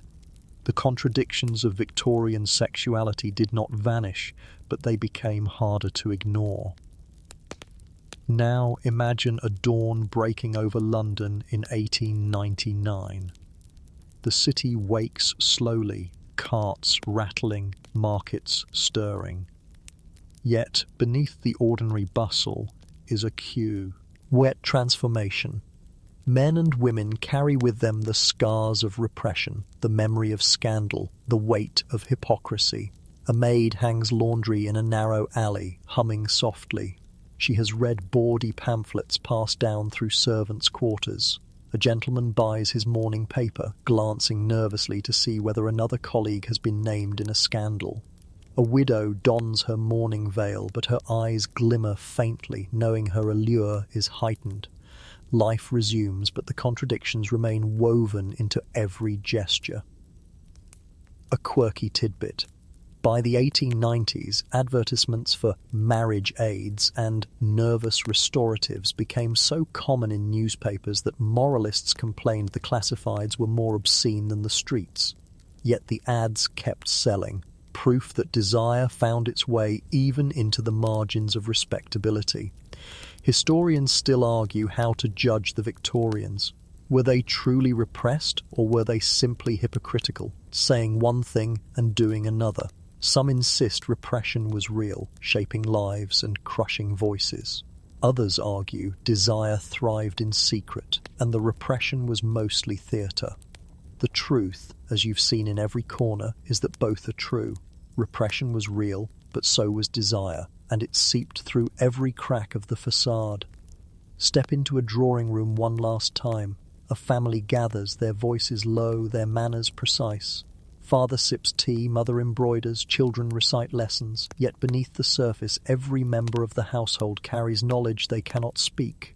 Father has visited brothels, mother has read novels with hidden meanings, the governess has her own tales, the children whisper rumours from school. Respectability is preserved, but only in silence.